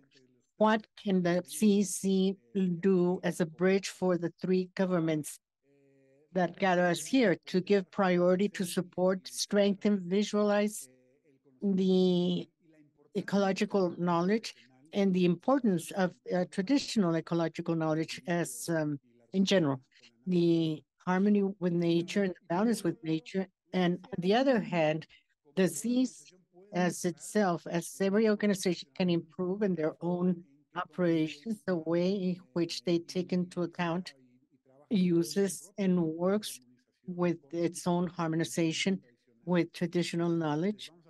So we're going to ask you to give us advice in those two ways. To give you the adequate context for that, all of you know, need to know what is the purpose of the CC. Yes, what does it do? What are the objectives? What is the reason for being? It would be very important from my perspective that you would understand it a little bit better in order to advise the CEC in the most adequate and useful way. For that purpose, the most important person to provide that information is the director of the CEC at this moment, Jorge Daniel Tallant. And I asked him to make a brief presentation, and we could also ask him some questions before going into the dialogue and questions. Daniel, thank you and welcome.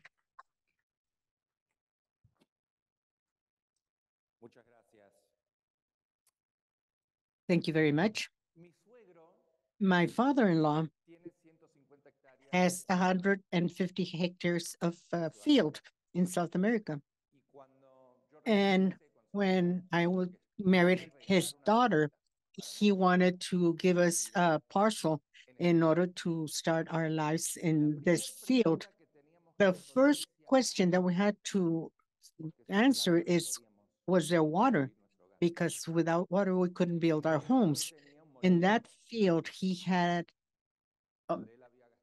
um, a well where he had spent $20,000, and he had a mill, and so that he could find water in this land. But when we wanted to build our house in a little corner of this field, there wasn't any water, and somebody told us, call the radomante. Who's the radomante? That is a person who finds water with all the equipment without Western science. So the Rodamante came to the field a few days later, equipped with all his equipment.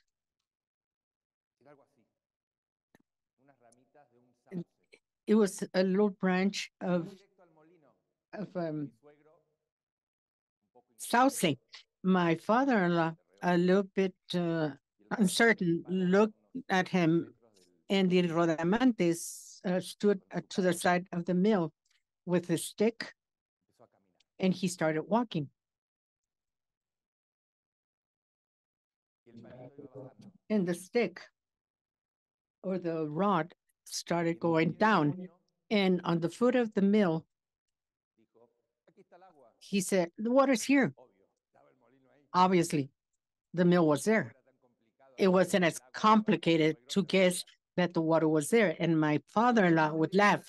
So the Rodamante told him, you have it at 78 meters with a flow of so much. It's a little bit salty. It can be used. And there, my father-in-law was surprised. And he had guessed about a meter. He guessed the water flow and the depth of the water. The Rodamante is a dowser. And once when I was 6 years old, a drouser came to the area where I lived, and he noticed that I had a special energy, and he taught me. He taught me how to use the willow rod, and I'm a little bit daring, and I asked him, can I test it? And I stood like he did, and he says, hold the rod very, very tightly and don't allow it to go down. I didn't believe him, and I started walking. I saw the rod, and the rod started going down, and I resisted, and the rod still went down, and I couldn't guess the depth nor the flow.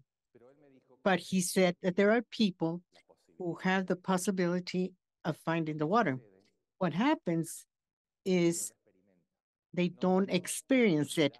We have forgotten the traditional ecological knowledge. And that's my story with what we are calling the TK, and the importance of reconnecting human beings with nature. In the end, that is what it's all about. There are three things that are special for every human being in this earth: air, we cannot live without air; water, we cannot live without water; and food. And this is why we need the earth in order to cultivate food. Life is around these three things. The rest are variables that can be altered: the home, the family, the well-being, the community. We build a, a social weaving in order to find the balance between the things that we need to survive. And we look for that balance. And it is this balance that is in crisis. It's the social network that has been broken, the social fabric that has been broken, because we have broken it because we have forgotten to be in balance with nature. We have forgotten that nature is teaching us to find water. And if we can't reestablish that relationship, we're lost. That is our challenge, to be able to find the relationship with nature. That is our mission. We have to find ourselves with that passion that we leave, the rebalance. We have to locate the relationship that we have with nature. We are not the ones that dominate nature. We're part of nature. We have to find that balance and that relationship. And we have to rebuild that social fabric. That they told me I have 10 minutes and I haven't started to make my presentation. I'm going to go to the presentation, and this is why they gave me this time, that I had to tell you about the CEC. But I always find myself fighting against systems and the rigidity, because the reality is that everything that we are doing in the world, not everybody, but as humanity, is not working. We're broken. So I cannot contain my presentation to 10 minutes. The rules that are imposed by society have to be broken. We cannot continue doing the same thing, and what is being imposed by society is wrong. We've been 30 years with the CEC learning how to work on different themes: water, migratory species, marine species, forests, chemicals, contaminants. We have learned from ourselves, because Mexico has the capability that the United States and Canada doesn't have. The United States has other victories in their effort to control contamination, in Canada also. And if we join together, we're better. The sum of three parts, and here I challenge mathematics. 1 + 1 + 1 is not 3, it's more than 3, because we can grow together. We are a space that has collaborated and has learned together. We have been in this experience for 3 decades. We have a regional identity. If we go into the internet and if we see the region without borders, the modernization has imposed borders. So the borders begin in the Arctic here and they end here. it's a zone of mountains. It's only one environment. And together, the three countries are better. In the last council session, because once a year, the ministers get together and talk to us, and we talk together. And there are some things that were declared, and it is important to mention them because these are the priorities of the three countries with what we have to work, and we're gathered here because we're working for the three countries. We have to attack this triple planetary crisis that we have, and that goes back to the essence of air. The climate crisis is something that we have that is crisis. That is in crisis. Air is in crisis. The atmosphere is in crisis. Carbon has put the air in crisis. The crisis of biodiversity and contamination. The biodiversity is central. That we should align ourselves with the goals of the Paris Agreement, because this is where we have started to attack the climate crisis. And whether we like it or not, it's taken us to, if we fall, we don't have any returns. In the conservation of biodiversity, and this is another priority. We should work the climate change, but we should do it by making adaptation, because the truth, there are impacts that are irreversible, and those continue growing, and we should be stronger to face them. The commitment of the space where our leaders negotiate, and I'm talking about the leaders of the nations of Canada, Mexico, and the United States, which are the presidents. And we have to align and some other priorities like waste, the gas emissions, methane, which is worse than CO2. And we had to work with local governments. This is one of the great revelations of the CEC. We have worked with illegal governments, with local governments, and this has become priority because these are the communities where we suffer the impact. These are the communities where we find the solutions. And of course, the work with indigenous communities, because in the end, humanity from the Western perspective, and what's wrong? The indigenous communities have a right. When we start the first confrontations with the settlers and the fights with the indigenous communities to get their land and to define the way of life that was going to be made, the indigenous peoples were the ones that had to say we have to live in harmony with nature. We don't dominate nature. It's the other way around. However, the Western idea was opposed to this way of thinking. And now we notice that they're right. And this is why we're having this discussion.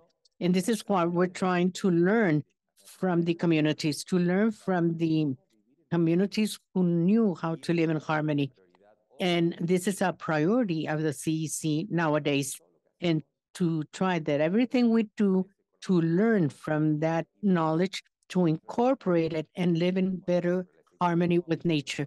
And lastly, I have here environmental justice. On this topic, I've heard several things in this forum, and this is something that I've worked in for many years in my personal life. And when I arrived to the CEC a little bit more than a year ago, I find that we have to understand better environmental justice because it exists, and all of us know that there is a lot of environmental injustice. What does it mean for each country? How they do approach it? How they guide their public policy in order to understand environmental justice? It's not the same in every country. But work in that relationship can give us a path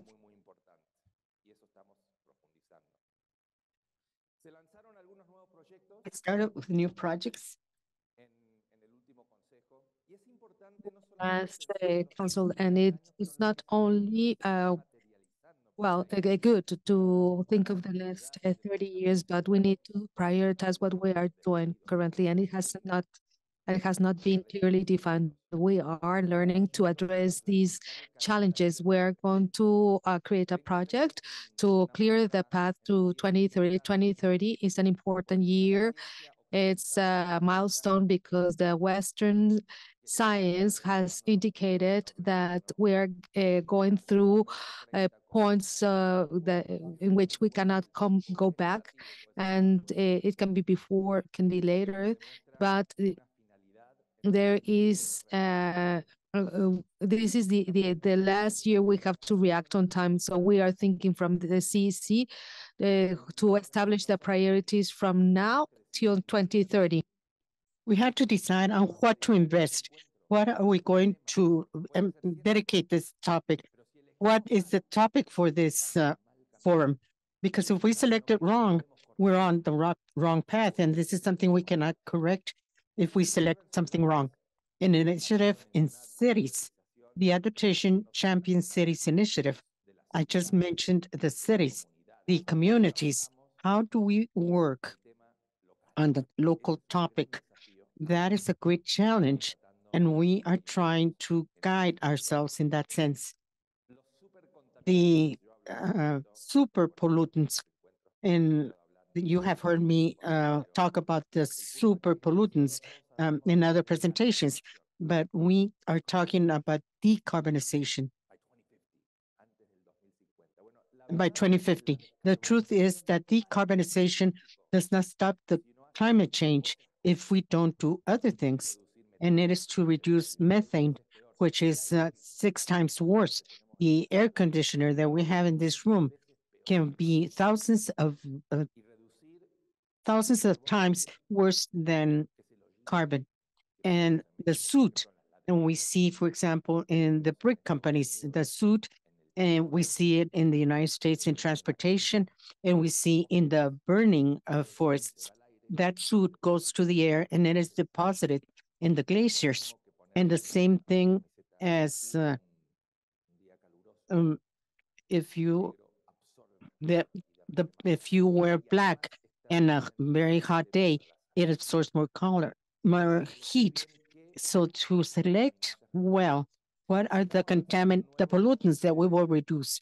We have a new project in environmental justice, and also an initiative to reduce waste, to promote a circular economy, and also the project that we have for assistance to communities in topics like traditional knowledge, environmental justice, water management. Now I'm going to go briefly because they're giving me the time. Some of the projects, and some of you already know about these projects, but it is the way we get organized at the CEC. We are organizing and we can change. It is important that you help us to establish those changes. The advancing for pollinator conservation, it is important to preserve the aquatic and land biodiversity. The traditional things that the CEC does, pollinizers, the wetlands, the plains, the marine waste or marine litter, to create actions based on nature, the solutions based on nature. Everybody's using that. How do we live with nature in such a way that we generate a better environment? The cities have eliminated trees, for example. We live in a cement jungle, and when it's heat, there's more heat. However, the trees give us shade. They cool us down before we get more warm, and we use air conditioners in order to get cool. Why don't we use nature to live better and feel a little bit fresher? projects that approach contaminants, chemicals, to replace the worst contaminants, to promote and renewable energies, um, actions that allow us to reduce emissions. We have to know where they are. So the records of the emissions, where are the contaminants that move from one side to the other one, because one community doesn't want them anymore and they move to another. And it is important to know where those contaminants are, how they move, and what can the countries do, our three countries, what can we do in order to know that we're not moving contaminants or importing contaminants from one community to the other. One thing that the CEC is doing for many years is to have maps of natural resources, to know, in order to know where we live, where we have nature,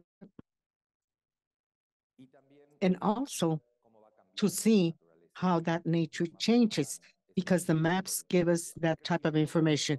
Green growth is another one of the approaches that we have at the CEC, focused basically in promoting a circular economy, to use less resources, rescue resources, be able to use them again, recycle, not to send organic waste that there's the composition and generates methane, because that's another form of contamination, to promote a way of reducing waste. Food is very expensive nowadays. If you go to the supermarket and you buy 5 bags of waste, how much will it cost you? It's expensive. You don't have to tell me. Waste, garbage or waste implies that 3 of those bags, when you leave the supermarket, you can throw 3 away. That's what we are spending. We are, we are, we're, we're hitting nature because waste is reaching nature. The formula that we have of coexistence with our planet, we are asking more, and more than half is going into the garbage or the waste. Education, environmental education. I'm trying to rescue something that has been mentioned at this meeting, and it always comes up. That's the importance of youth, the importance of educating. If somebody had taught me the importance of finding water, I would live in another way nowadays. So the traditional ecological knowledge, something that I have heard, we have to teach them. We have to ensure that future generations have that knowledge that we have lost.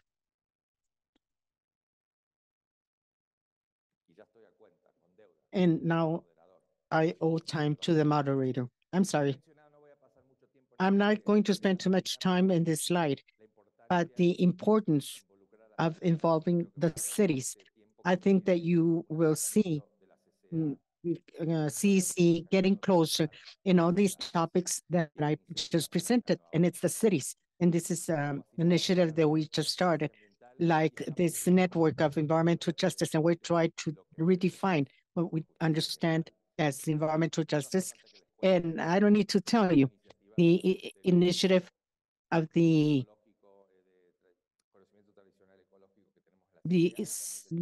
tech and the JPEG,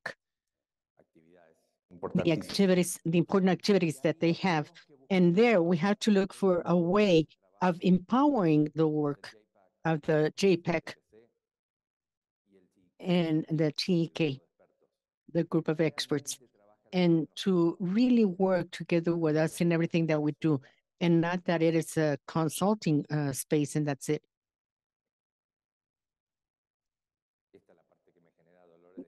This is a site that gives me headaches. This is a space where we receive the complaints. Nobody wants to receive complaints with regards to compliance with environmental rights. It is important to know where the environmental rights is, and it's not being effective. And we have a space where we receive this type of complaints from any of the 3 countries. And we do a research if they really met the environmental right, and this is key information for the countries. in order to be able to know what to do with the problems that are found in this compliance. And lastly, this is new at the CEC. This is a special projects of the executive director, special projects. This is the first time that we implemented this, and this is a way in which the CEC can start exploring these new challenges. This year, I have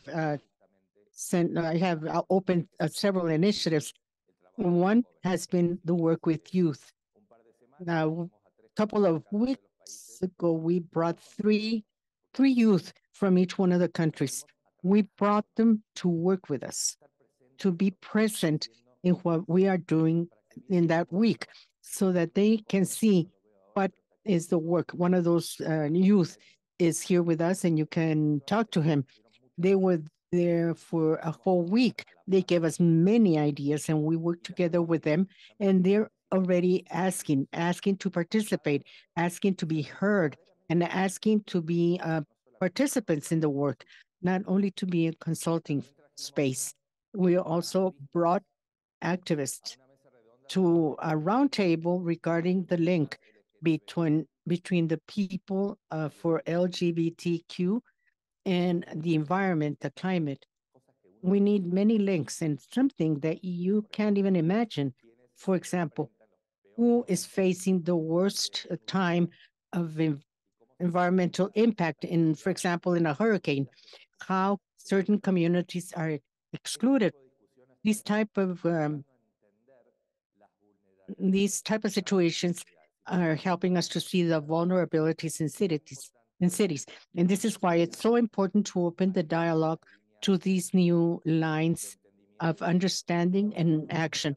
We're trying to promote fellowships, and I would like to see more indigenous youth to work with us. In other topics, as climate finance, when we talk of environmental justice, who is to blame, who is the one that suffers, and what can we do so that the financing of the development banks and the private sector can go that financing to where it has to go. I'm closing with a couple of ideas, very brief. It's a message. Everything that we are doing, and I know that many of you work very hard to advance in this topic of climate change, environmental impact, and have a better world. That's not enough. It's not enough because we are on the wrong path. So we have to do more. All of us have to do more, and we have to convince those who are not doing anything to do more and to be better. So don't leave with the idea that we had a great forum and that we are on the right path. We're not on the right path. We have to correct our path. I think that Gail said,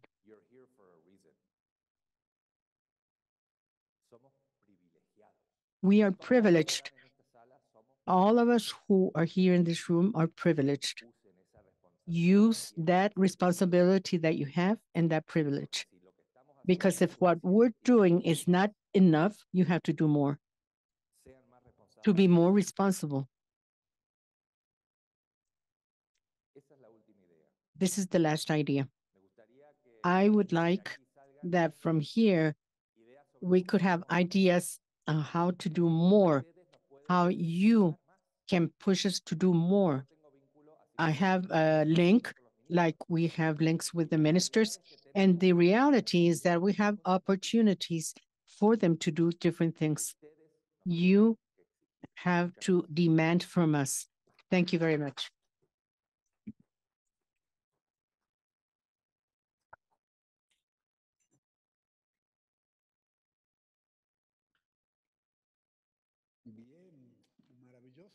Wonderful. This is an excellent bridge for the following event. And we have 2 or 3 minutes for a question. Would you like to pose a question regarding this presentation now? You can think about it. And meanwhile, I will tell you what is next. Please go ahead.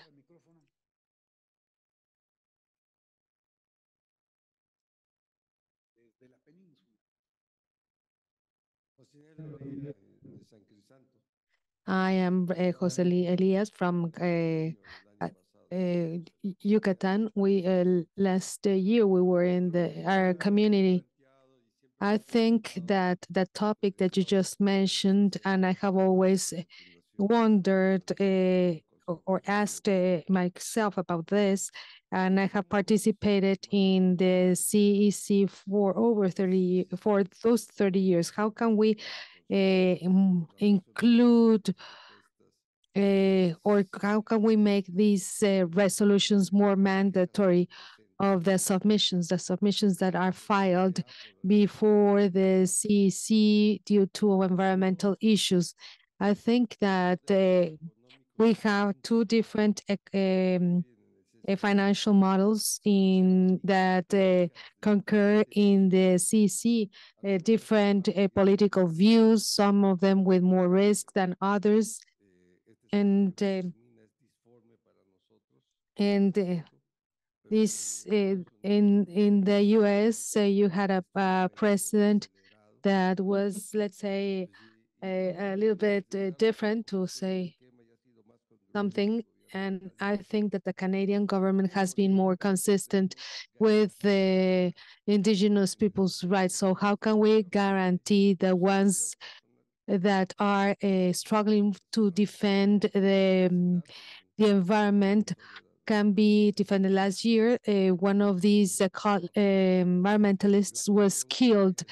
The pressure that we have from large industries in North America for the resources in Alaska, at the Arctic Circle. How can we take all this information to the government policies? It seems like this is a good intention club, and the effectiveness of the work can only be shown if we develop more committed communities with the surroundings. We have many examples based on the experiences that we heard yesterday, and also experiences that are not public or that do not have the forum to express them. So how can we ask, or how can we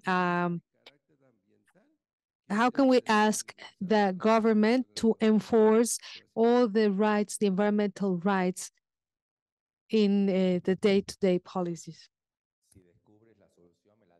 Please let me know if you know the answer for your question. And that's the issue, actually. I believe that engagement of everyone is extremely important, and we have to exert pressure in our governments. I can talk to the ministers, but I am a representative of the ministers to do whatever they tell, well, what they tell me to do. It's not the same if the JPAC or the TK demands it. So we have to demand the government. My wife was the Minister of Environment in Argentina, and she asked people to start strikes outside the ministry office, so she could go to the Congress. She talked to the environmental leaders, and with that, she was able to put some pressure on the political leaders. The power that you have as communities is more than you think so. And you have to demand that from us. And that's why I concluded with that. You don't have to be here sitting and be comfortable with whatever we are doing. No, it's the other way around. You can be part of some of our programs, but you are the ones that have to tell us what to do. And use me as a CEO to talk to the ministers and the governments, because if it's from us to you, nothing will change. We have to look for ways to work with the communities, to integrate them, to listen to them.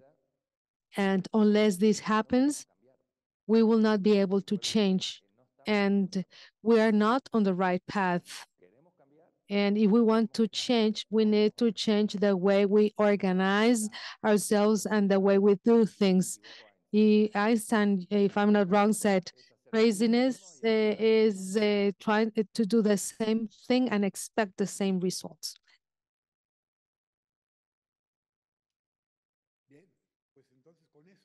So with that, I would like to suggest to go to the next session and this next exercise. What do we want from the CEC? So we're going to use the same format as yesterday's, but with some little some changes. So let's sit at tables with the same language, but try to sit with different people.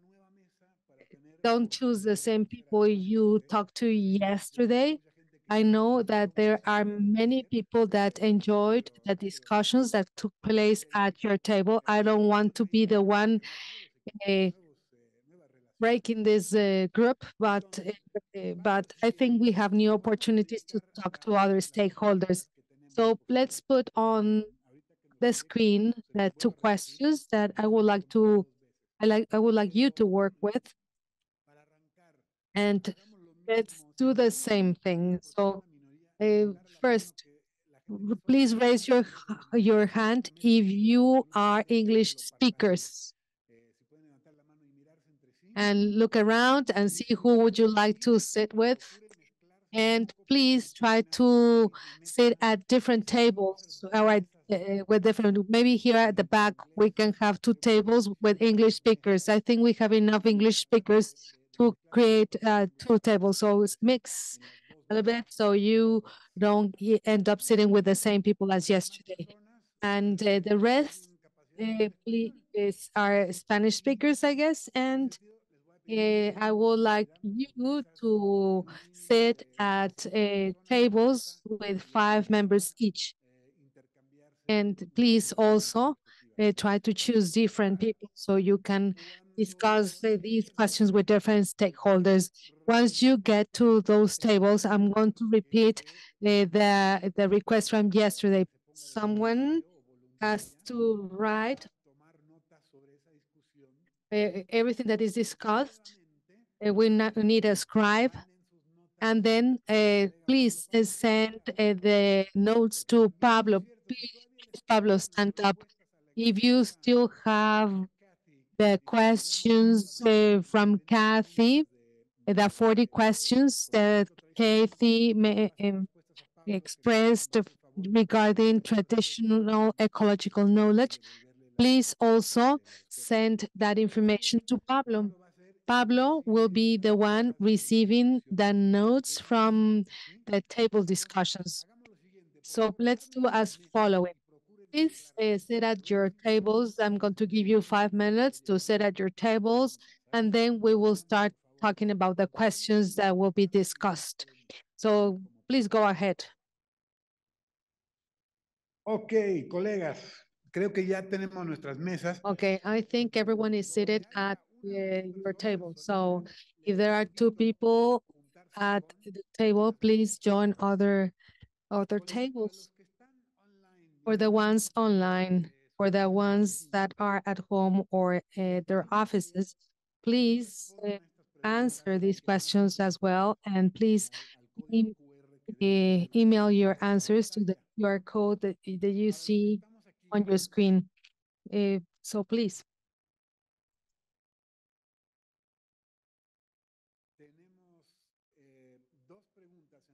We have 2 questions to be answered. We have 2 questions to be answered. First question is, what can CEC do to support indigenous efforts to manage fresh water in your respective countries?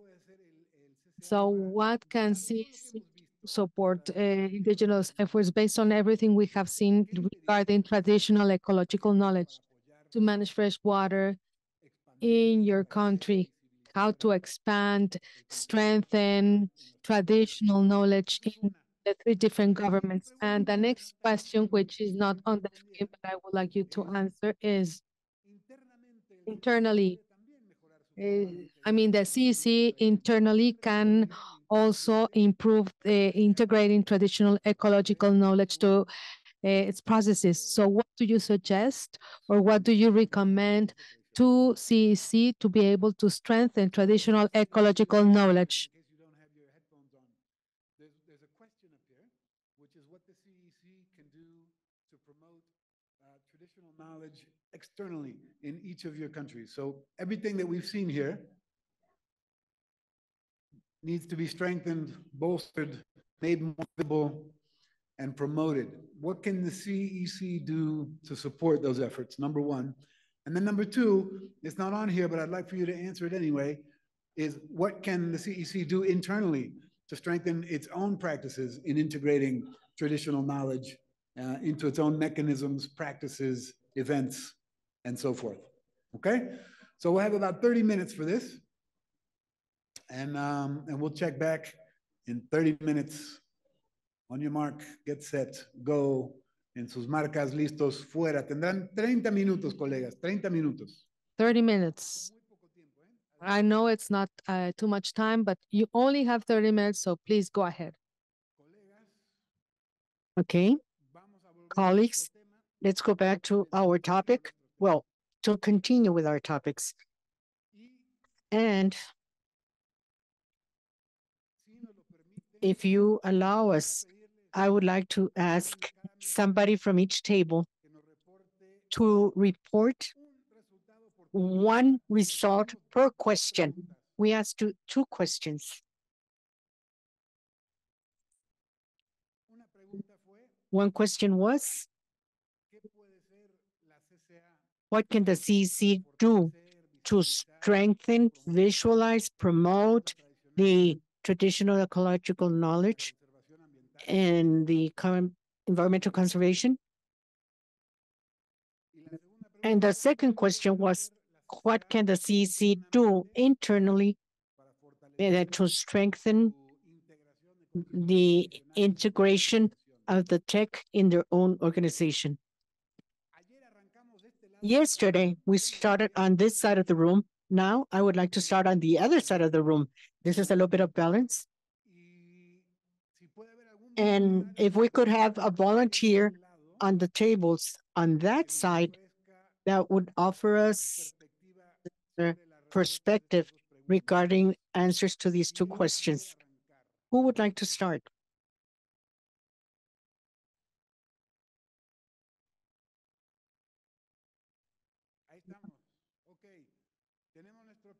We have our first volunteer.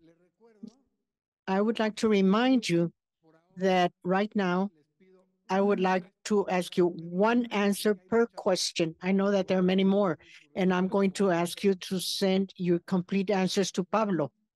Answer per question, and then if you can make sure to send Pablo your responses, that would be great. And colleagues from the screen, can you please project Pablo's email? Buenas tardes. Thank you very much. Our table talked about, with respect to question number 1, we thought that the CEC could be an advocate for getting different agencies and implicated departments on the same page, respecting the perspectives of Indigenous peoples. And we also thought that the CEC could be an advocate to share success stories.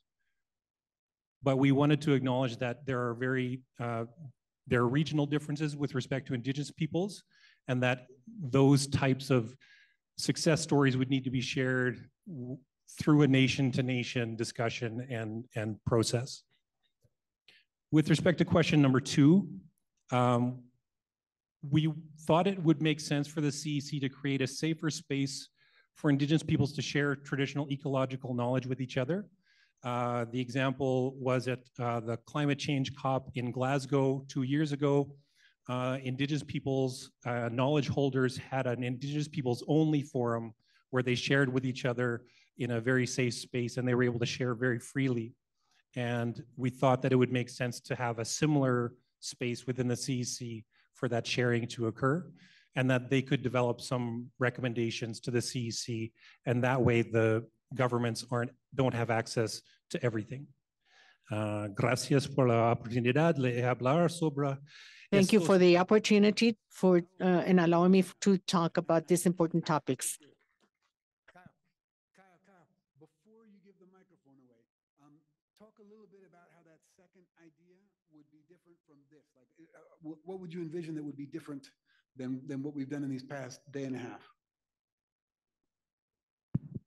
I think the difference would be that it would be Indigenous peoples only, that it would be a forum for knowledge to be shared amongst each other in a free way without, with fewer concerns about having overshared or having shared without authorization from your nation. And so thinking through about how to make it a more secure place, but with the same purpose of making sure that that Indigenous peoples can give strong and important recommendations to each of the three trinational governments. Awesome, thank you. ¿Quién sigue? Allá. Who's next?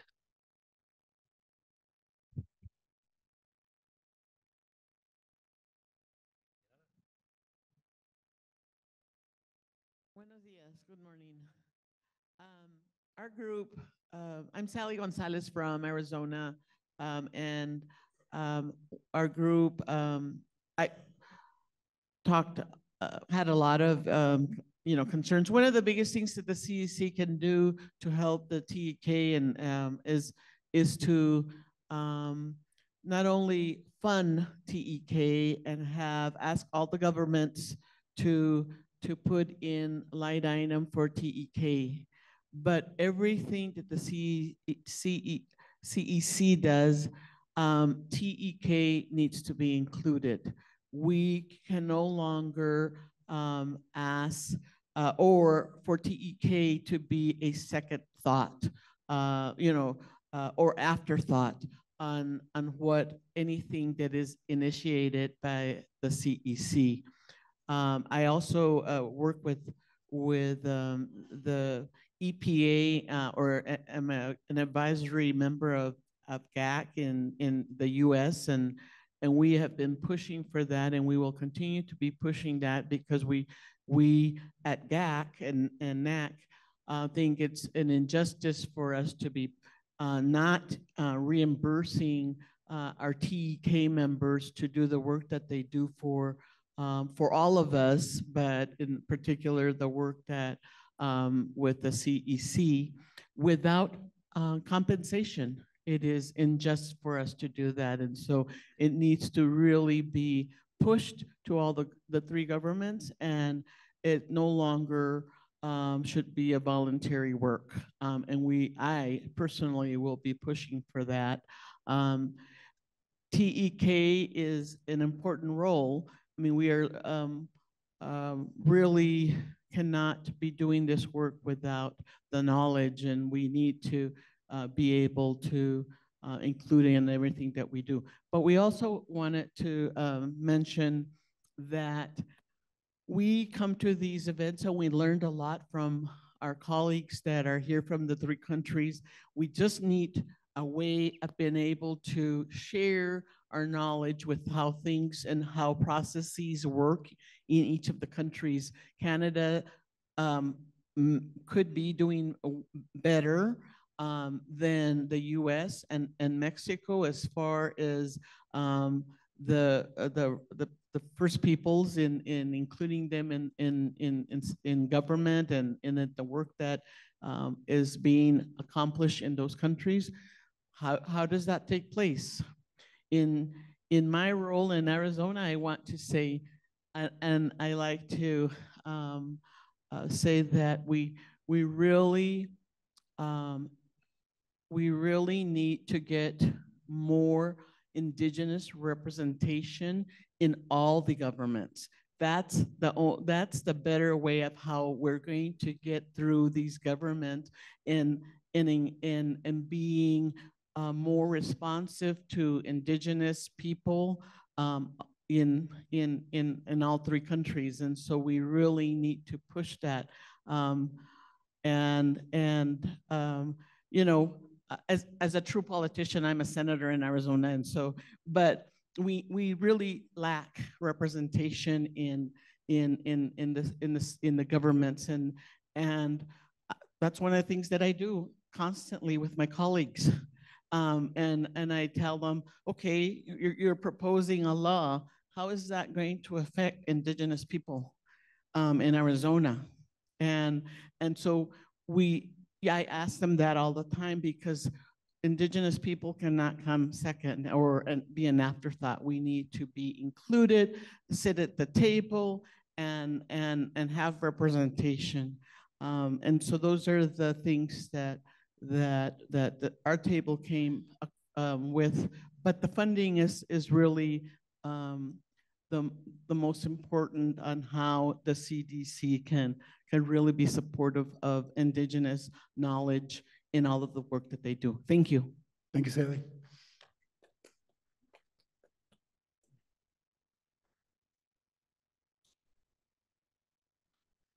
De una vez aquí cerquita. Hay muchos por hablar, entonces les recuerdo ser. There are many people that want to talk, so please limit your time. We are going to be more concise because we were only able to answer the first question. We talked about how can we support the efforts in concrete of the ejidos and the communities who are the ones who should protect the natural resources, because they are facing external problems like organized crime, the felling of trees, and we talked about the agriculture abuses, and we discussed this at the courts, and these communities do not have the capability of defending themselves. We need to know how the CC could establish mechanisms of training for the application or the enforcement of the law, so that they can maintain their governance, their ejido governance, and meet their desire of protecting the environment. Another time we spoke about indigenous communities that constitute the modality of communities, others of ejidos, and they're facing the threat because of the urban expansion. And this is due to the low productivity, the loss of soils, the lack of water, the pests that the forests are going through, that they don't have government support. So we ask if the CEC could do education and training in order to guide public policies for production, including tourism, agroecological tourism. We think that it is necessary to guide for the creation of infrastructure for water management and soil management. A growing problem around the growth of the cities, and that is the problem of garbage or waste that is being collected and is filtering and seeping into the water, contaminating the aquifers. We believe that we need to ground the CEC programs to the indigenous, to the first,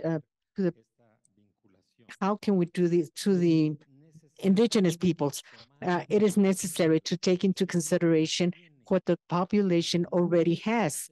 There are many success stories in each one of the countries, and these cases, these success stories, are only solutions for other places where they are facing those problems.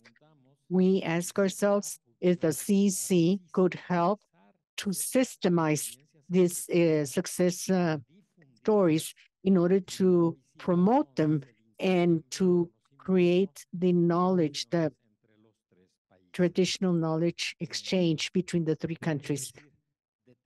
to detect solutions for specific programs, not only detect problems, but to detect solutions. And lastly, we have a question of saying what will take what is needed for the CEC to have a meeting with the JPEG. And there's a lot of concern on how to be able to get close to those programs, those wonderful programs that we saw, and to the financing that could be involved. And something more difficult, how can the CEC analyze the legislation of the communities with regards to the management and conservation of their water to see if that law is already obsolete, if it's necessary to promote its update in order to meet the objectives. Okay. Can you share your name, please?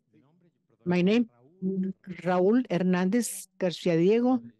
I'm a driver, and I'm a colleague of Gisela, who expressed the program Agua para Siempre.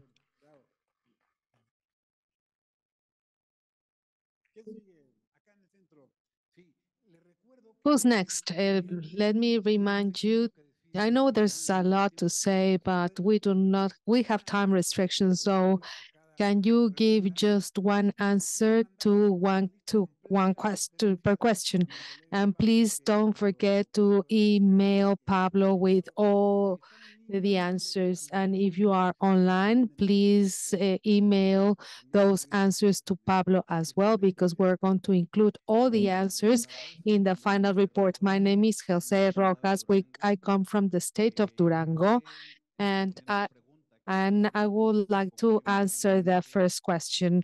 We concluded at the table that through the extensive network of the CEC with all stakeholders, you can link the corporations with the community to have a hydrological management of fresh water. We are convinced that this is one of the solutions we can have to address freshwater management, and that is what we suggest specifically. And the second question, something that the CEC can do is to have these type of events, continue to having these type of events, but also go to the field to see what the perspective of the community is, because many times we start policies, programs, infrastructure management processes without being aware of the community's reality, way of living, and we don't know if due to the governance or customary laws, projects have failed because we manage everything at our desks and we forget about the customs and traditions of each country, of each community.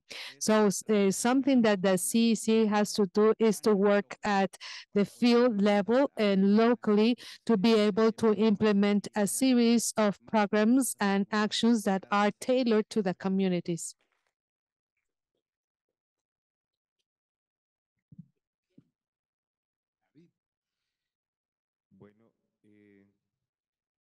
Okay, David Ruiz.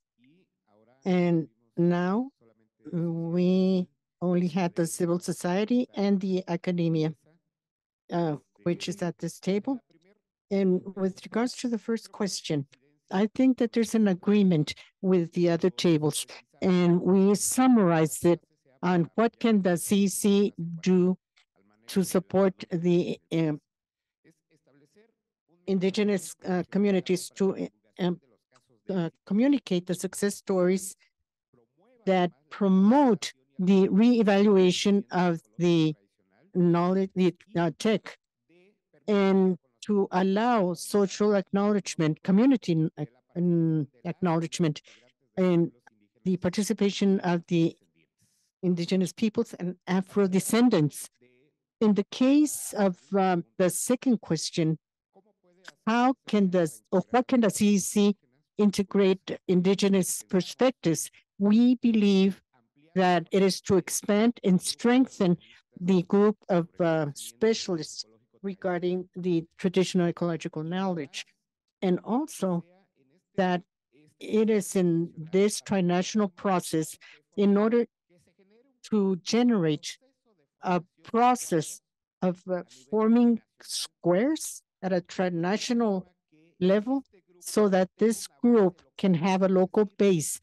This means that the members of the indigenous peoples dialogue in the territory so that the parties can acknowledge this work group and that they're linked to the corresponding agencies, that they are linked to the corresponding agencies, and to have a dialogue that would allow the sharing of knowledge first between the members of the indigenous peoples and then with the team of the CEC. I believe that this is the most important thing to rescue. In addition, first, for the CEC to have a dialogue between indigenous peoples, and then that the CEC form with the results of those dialogues between indigenous peoples, and to generate policies of public management intercultural in the matter of water. Muy bien, ¿quién sigue? Allá al fondo, David, por favor.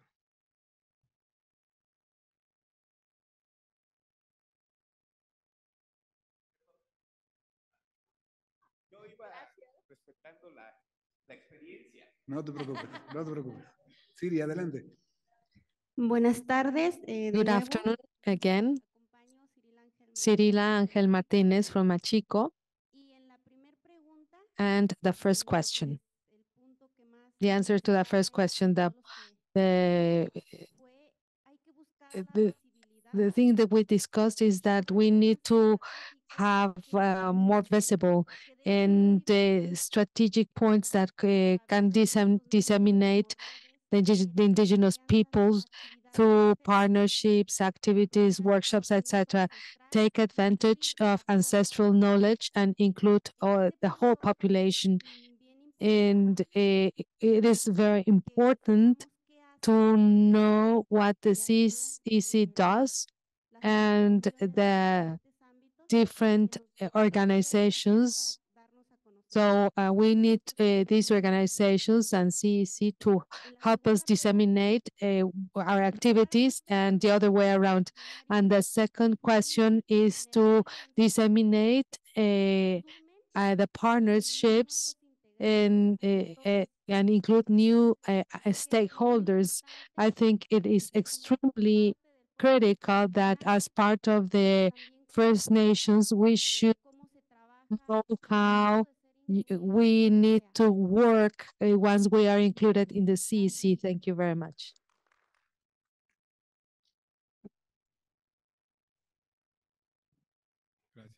Thank you.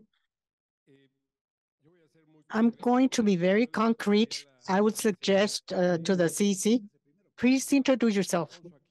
Alfonso Aquino from Oaxaca, Jaguarace, and we are in this topic because of the jaguar and water. Thank you to the interaction with the communities and those who are in our native cultures. I would tell the CEC to rescue the way in which our communities treat water. For our communities, water is sacred, and as such, that's the way it should be treated. Just to measure, there were etnias that sacrificed the firstborn in honor of water. They would sacrifice their firstborn in honor of water. If the CEC would treat water that way, we would save the planet. Likewise with air, and the same way with Mother Earth. Thank you very much.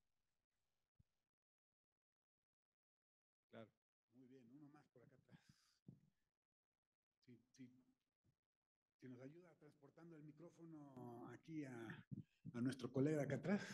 Gracias. Gracias. Bonjour, my name is Steve DeRoy. I'm an Anishinaabe. So Knowledge keeper in my community as a Sundance chief. I'm also the CEO of the Firelight Group. And in my group, we were very fortunate because we had really great people in our group. We had Carlos, Brendan, we had Gail, Felicia, Linda, and we had Jeanette and myself. So I feel like we had a leg up. And we had a really good conversation around what can CEC do to support Indigenous efforts to manage fresh water.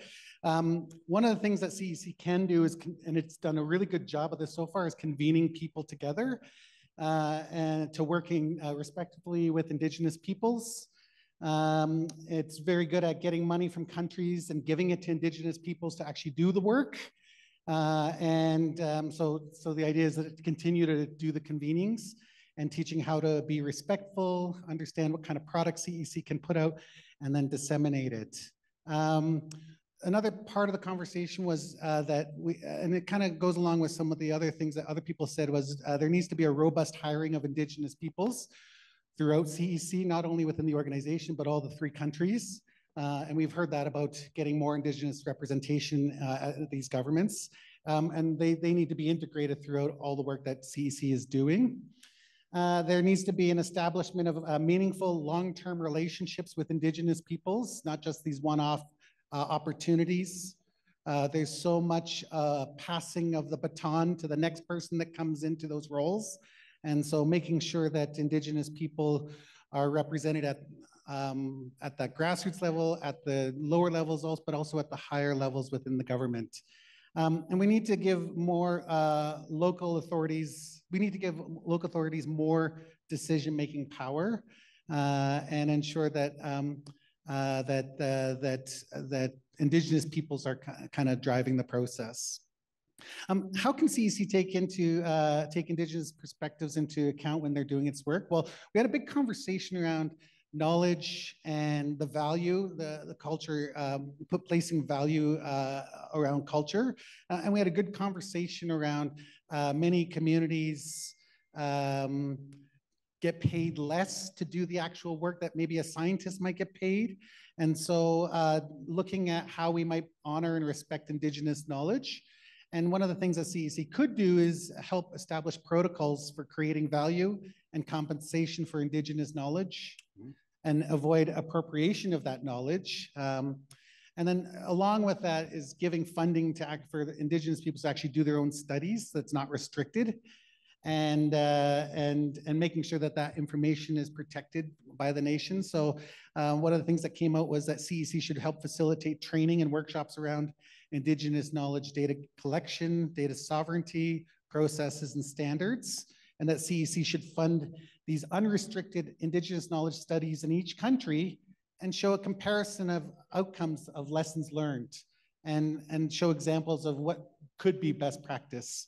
And so looking and kind of going along the lines of protocols and practices and looking at effective models for community engagement, and that CEC should be helping Indigenous peoples to do that fundraising. And I think that was it. So thank you, Steve. Much. Anyone else? I think we're over here, Steve. Creo que faltan 2, ¿verdad? I think we're missing 2.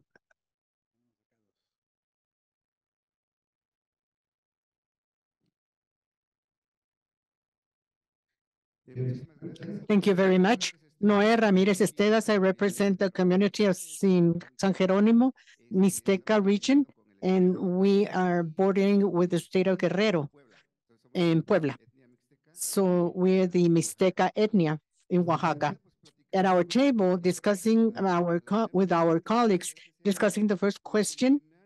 And first, we would like to create a program of community leadership strengthening, as a kind like the guardians of life, of water or land, that it is complete, because those who have those who suffer or those who enjoy these goods have to be the community.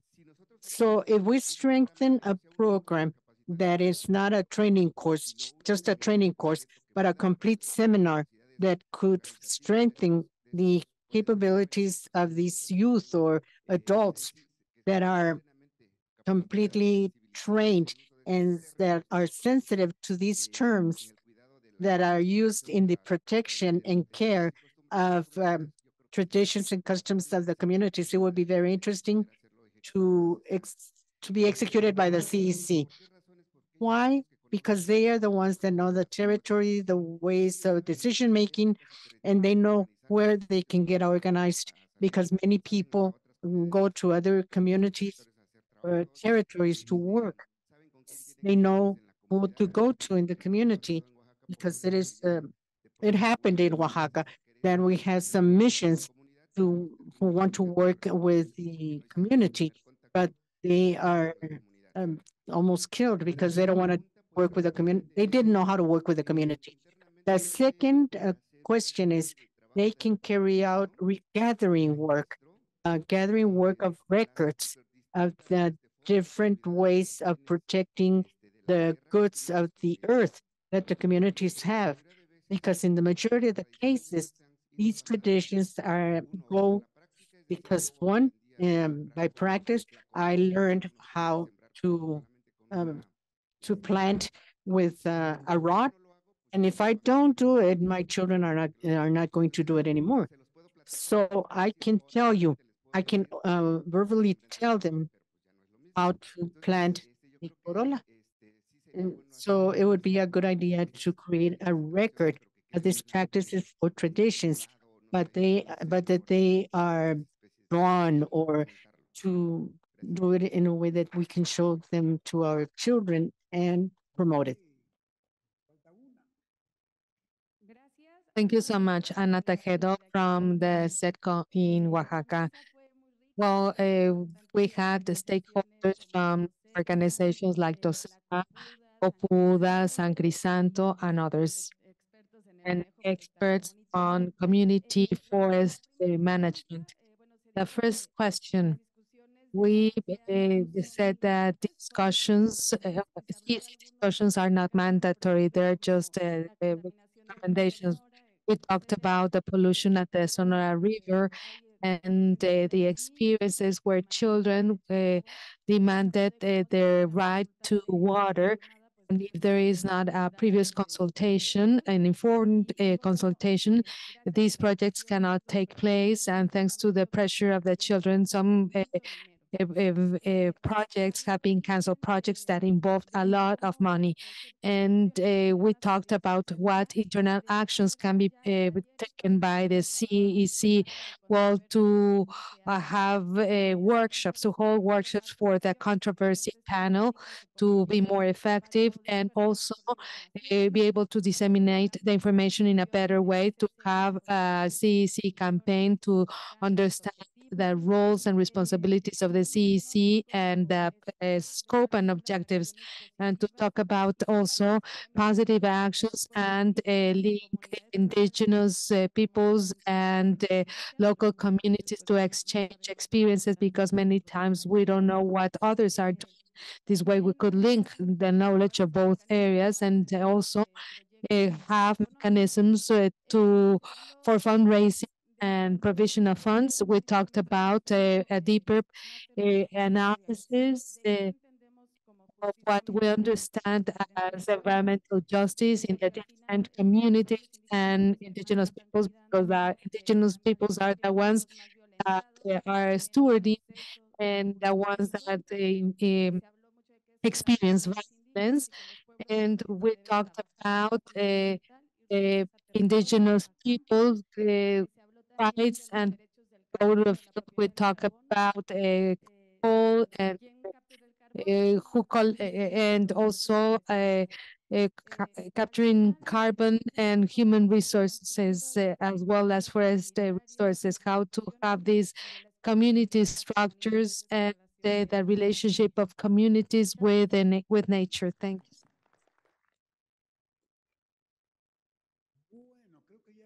I think we have gone over all the tables, right? You all had the opportunity to express your answers, right? Okay, great. So great. From all these answers and everything we have been talking about for the last 2 days, we have recorded everything. We're going to work on a summary, and this continues with the project that Kathy mentioned a day and a half ago, and we're going to continue working on this with the Traditional Ecological Knowledge Expert Group. So this doesn't end here. This is just one of the milestones on the path we are following. So we're about to close this event, but I would like to take this advantage to ask Amelia to come back and address some words just as she started this event. We would like to have her again before we close this event.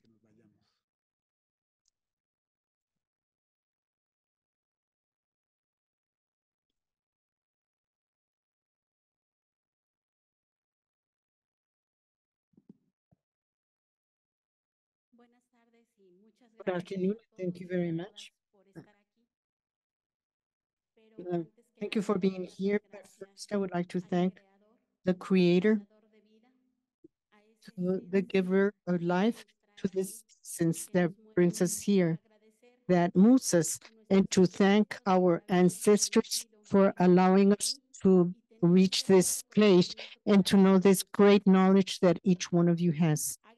I would like to thank the 4 points of the earth, north, south, east, and west, for allowing us to concentrate here in Oaxaca.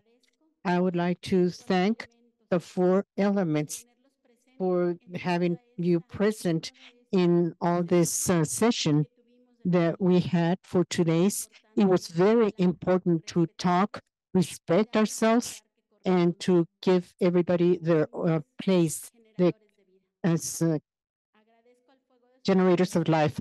I thank you from the bottom of my heart to each one of you, and especially the knowledge of your words, for allowing us to hear them and to have an echo and to have positive actions, executive actions for the change and the improvement of our lives, not only in these 3 countries, Canada, United States, and Canada, but also to have an impact at a world level. I would like to thank the divine essence of each one of you that allows you to return home in safely, and the commitment beyond is to continue promoting, to continue working, to continue fighting for all these needs that we have as human beings, and for the traditional ecological knowledge really be a starting point in order to do wonderful things, that you see the importance of this knowledge for all and each one of us. Well, I would just like to thank Elisa Martinez and Carmen Ramirez, youth from Oaxaca, women from Oaxaca, that contributed a grain of salt, and likewise myself. We have a small token for each one of you. David from the Canada Environment, David from the Commission for Environmental Cooperation. It's at Elige. So please, can you come and distribute it?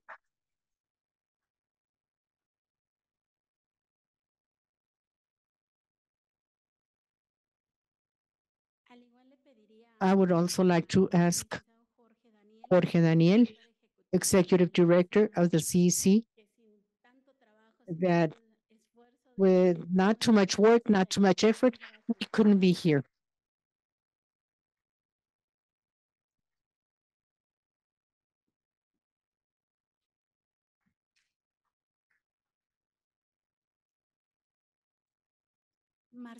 Sin mucho esfuerzo. Marcela Orozco, with all her hard work.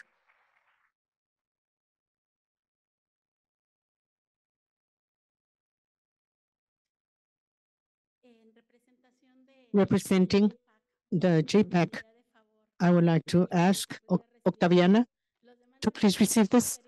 You will receive these later on. Okay.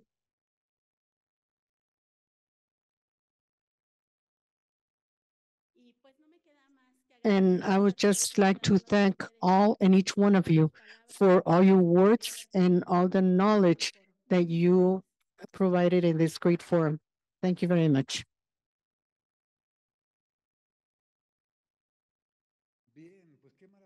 Well, this is a great way of concluding this session. Thank you, Amelia. Logistics, you know, as always, I insist on the logistics, but I would like to ask you, please don't forget to return your interpretation equipment so that you don't take it with you to lunch. One, that two, if you haven't received the answers of your conversations or the notes of your conversations at the tables, please don't forget to send them to Pablo. That was second. Third, David is over here. David, raise your hand. David has amber objects, very interesting.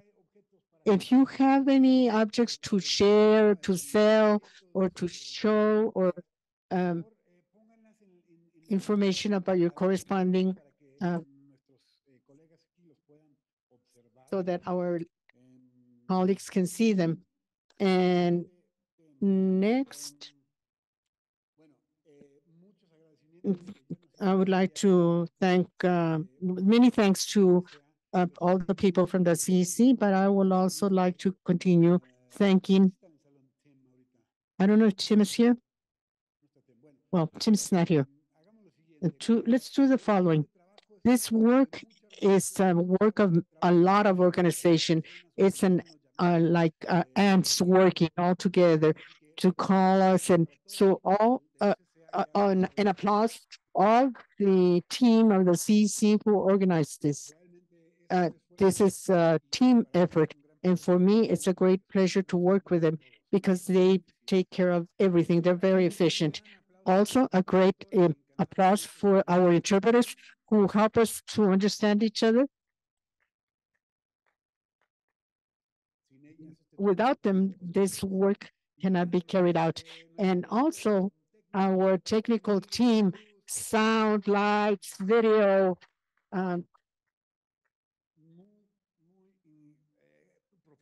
very professional, always very attentive. And finally, an applause for everybody who organized this. And I invite you to have lunch in front of the swimming pool.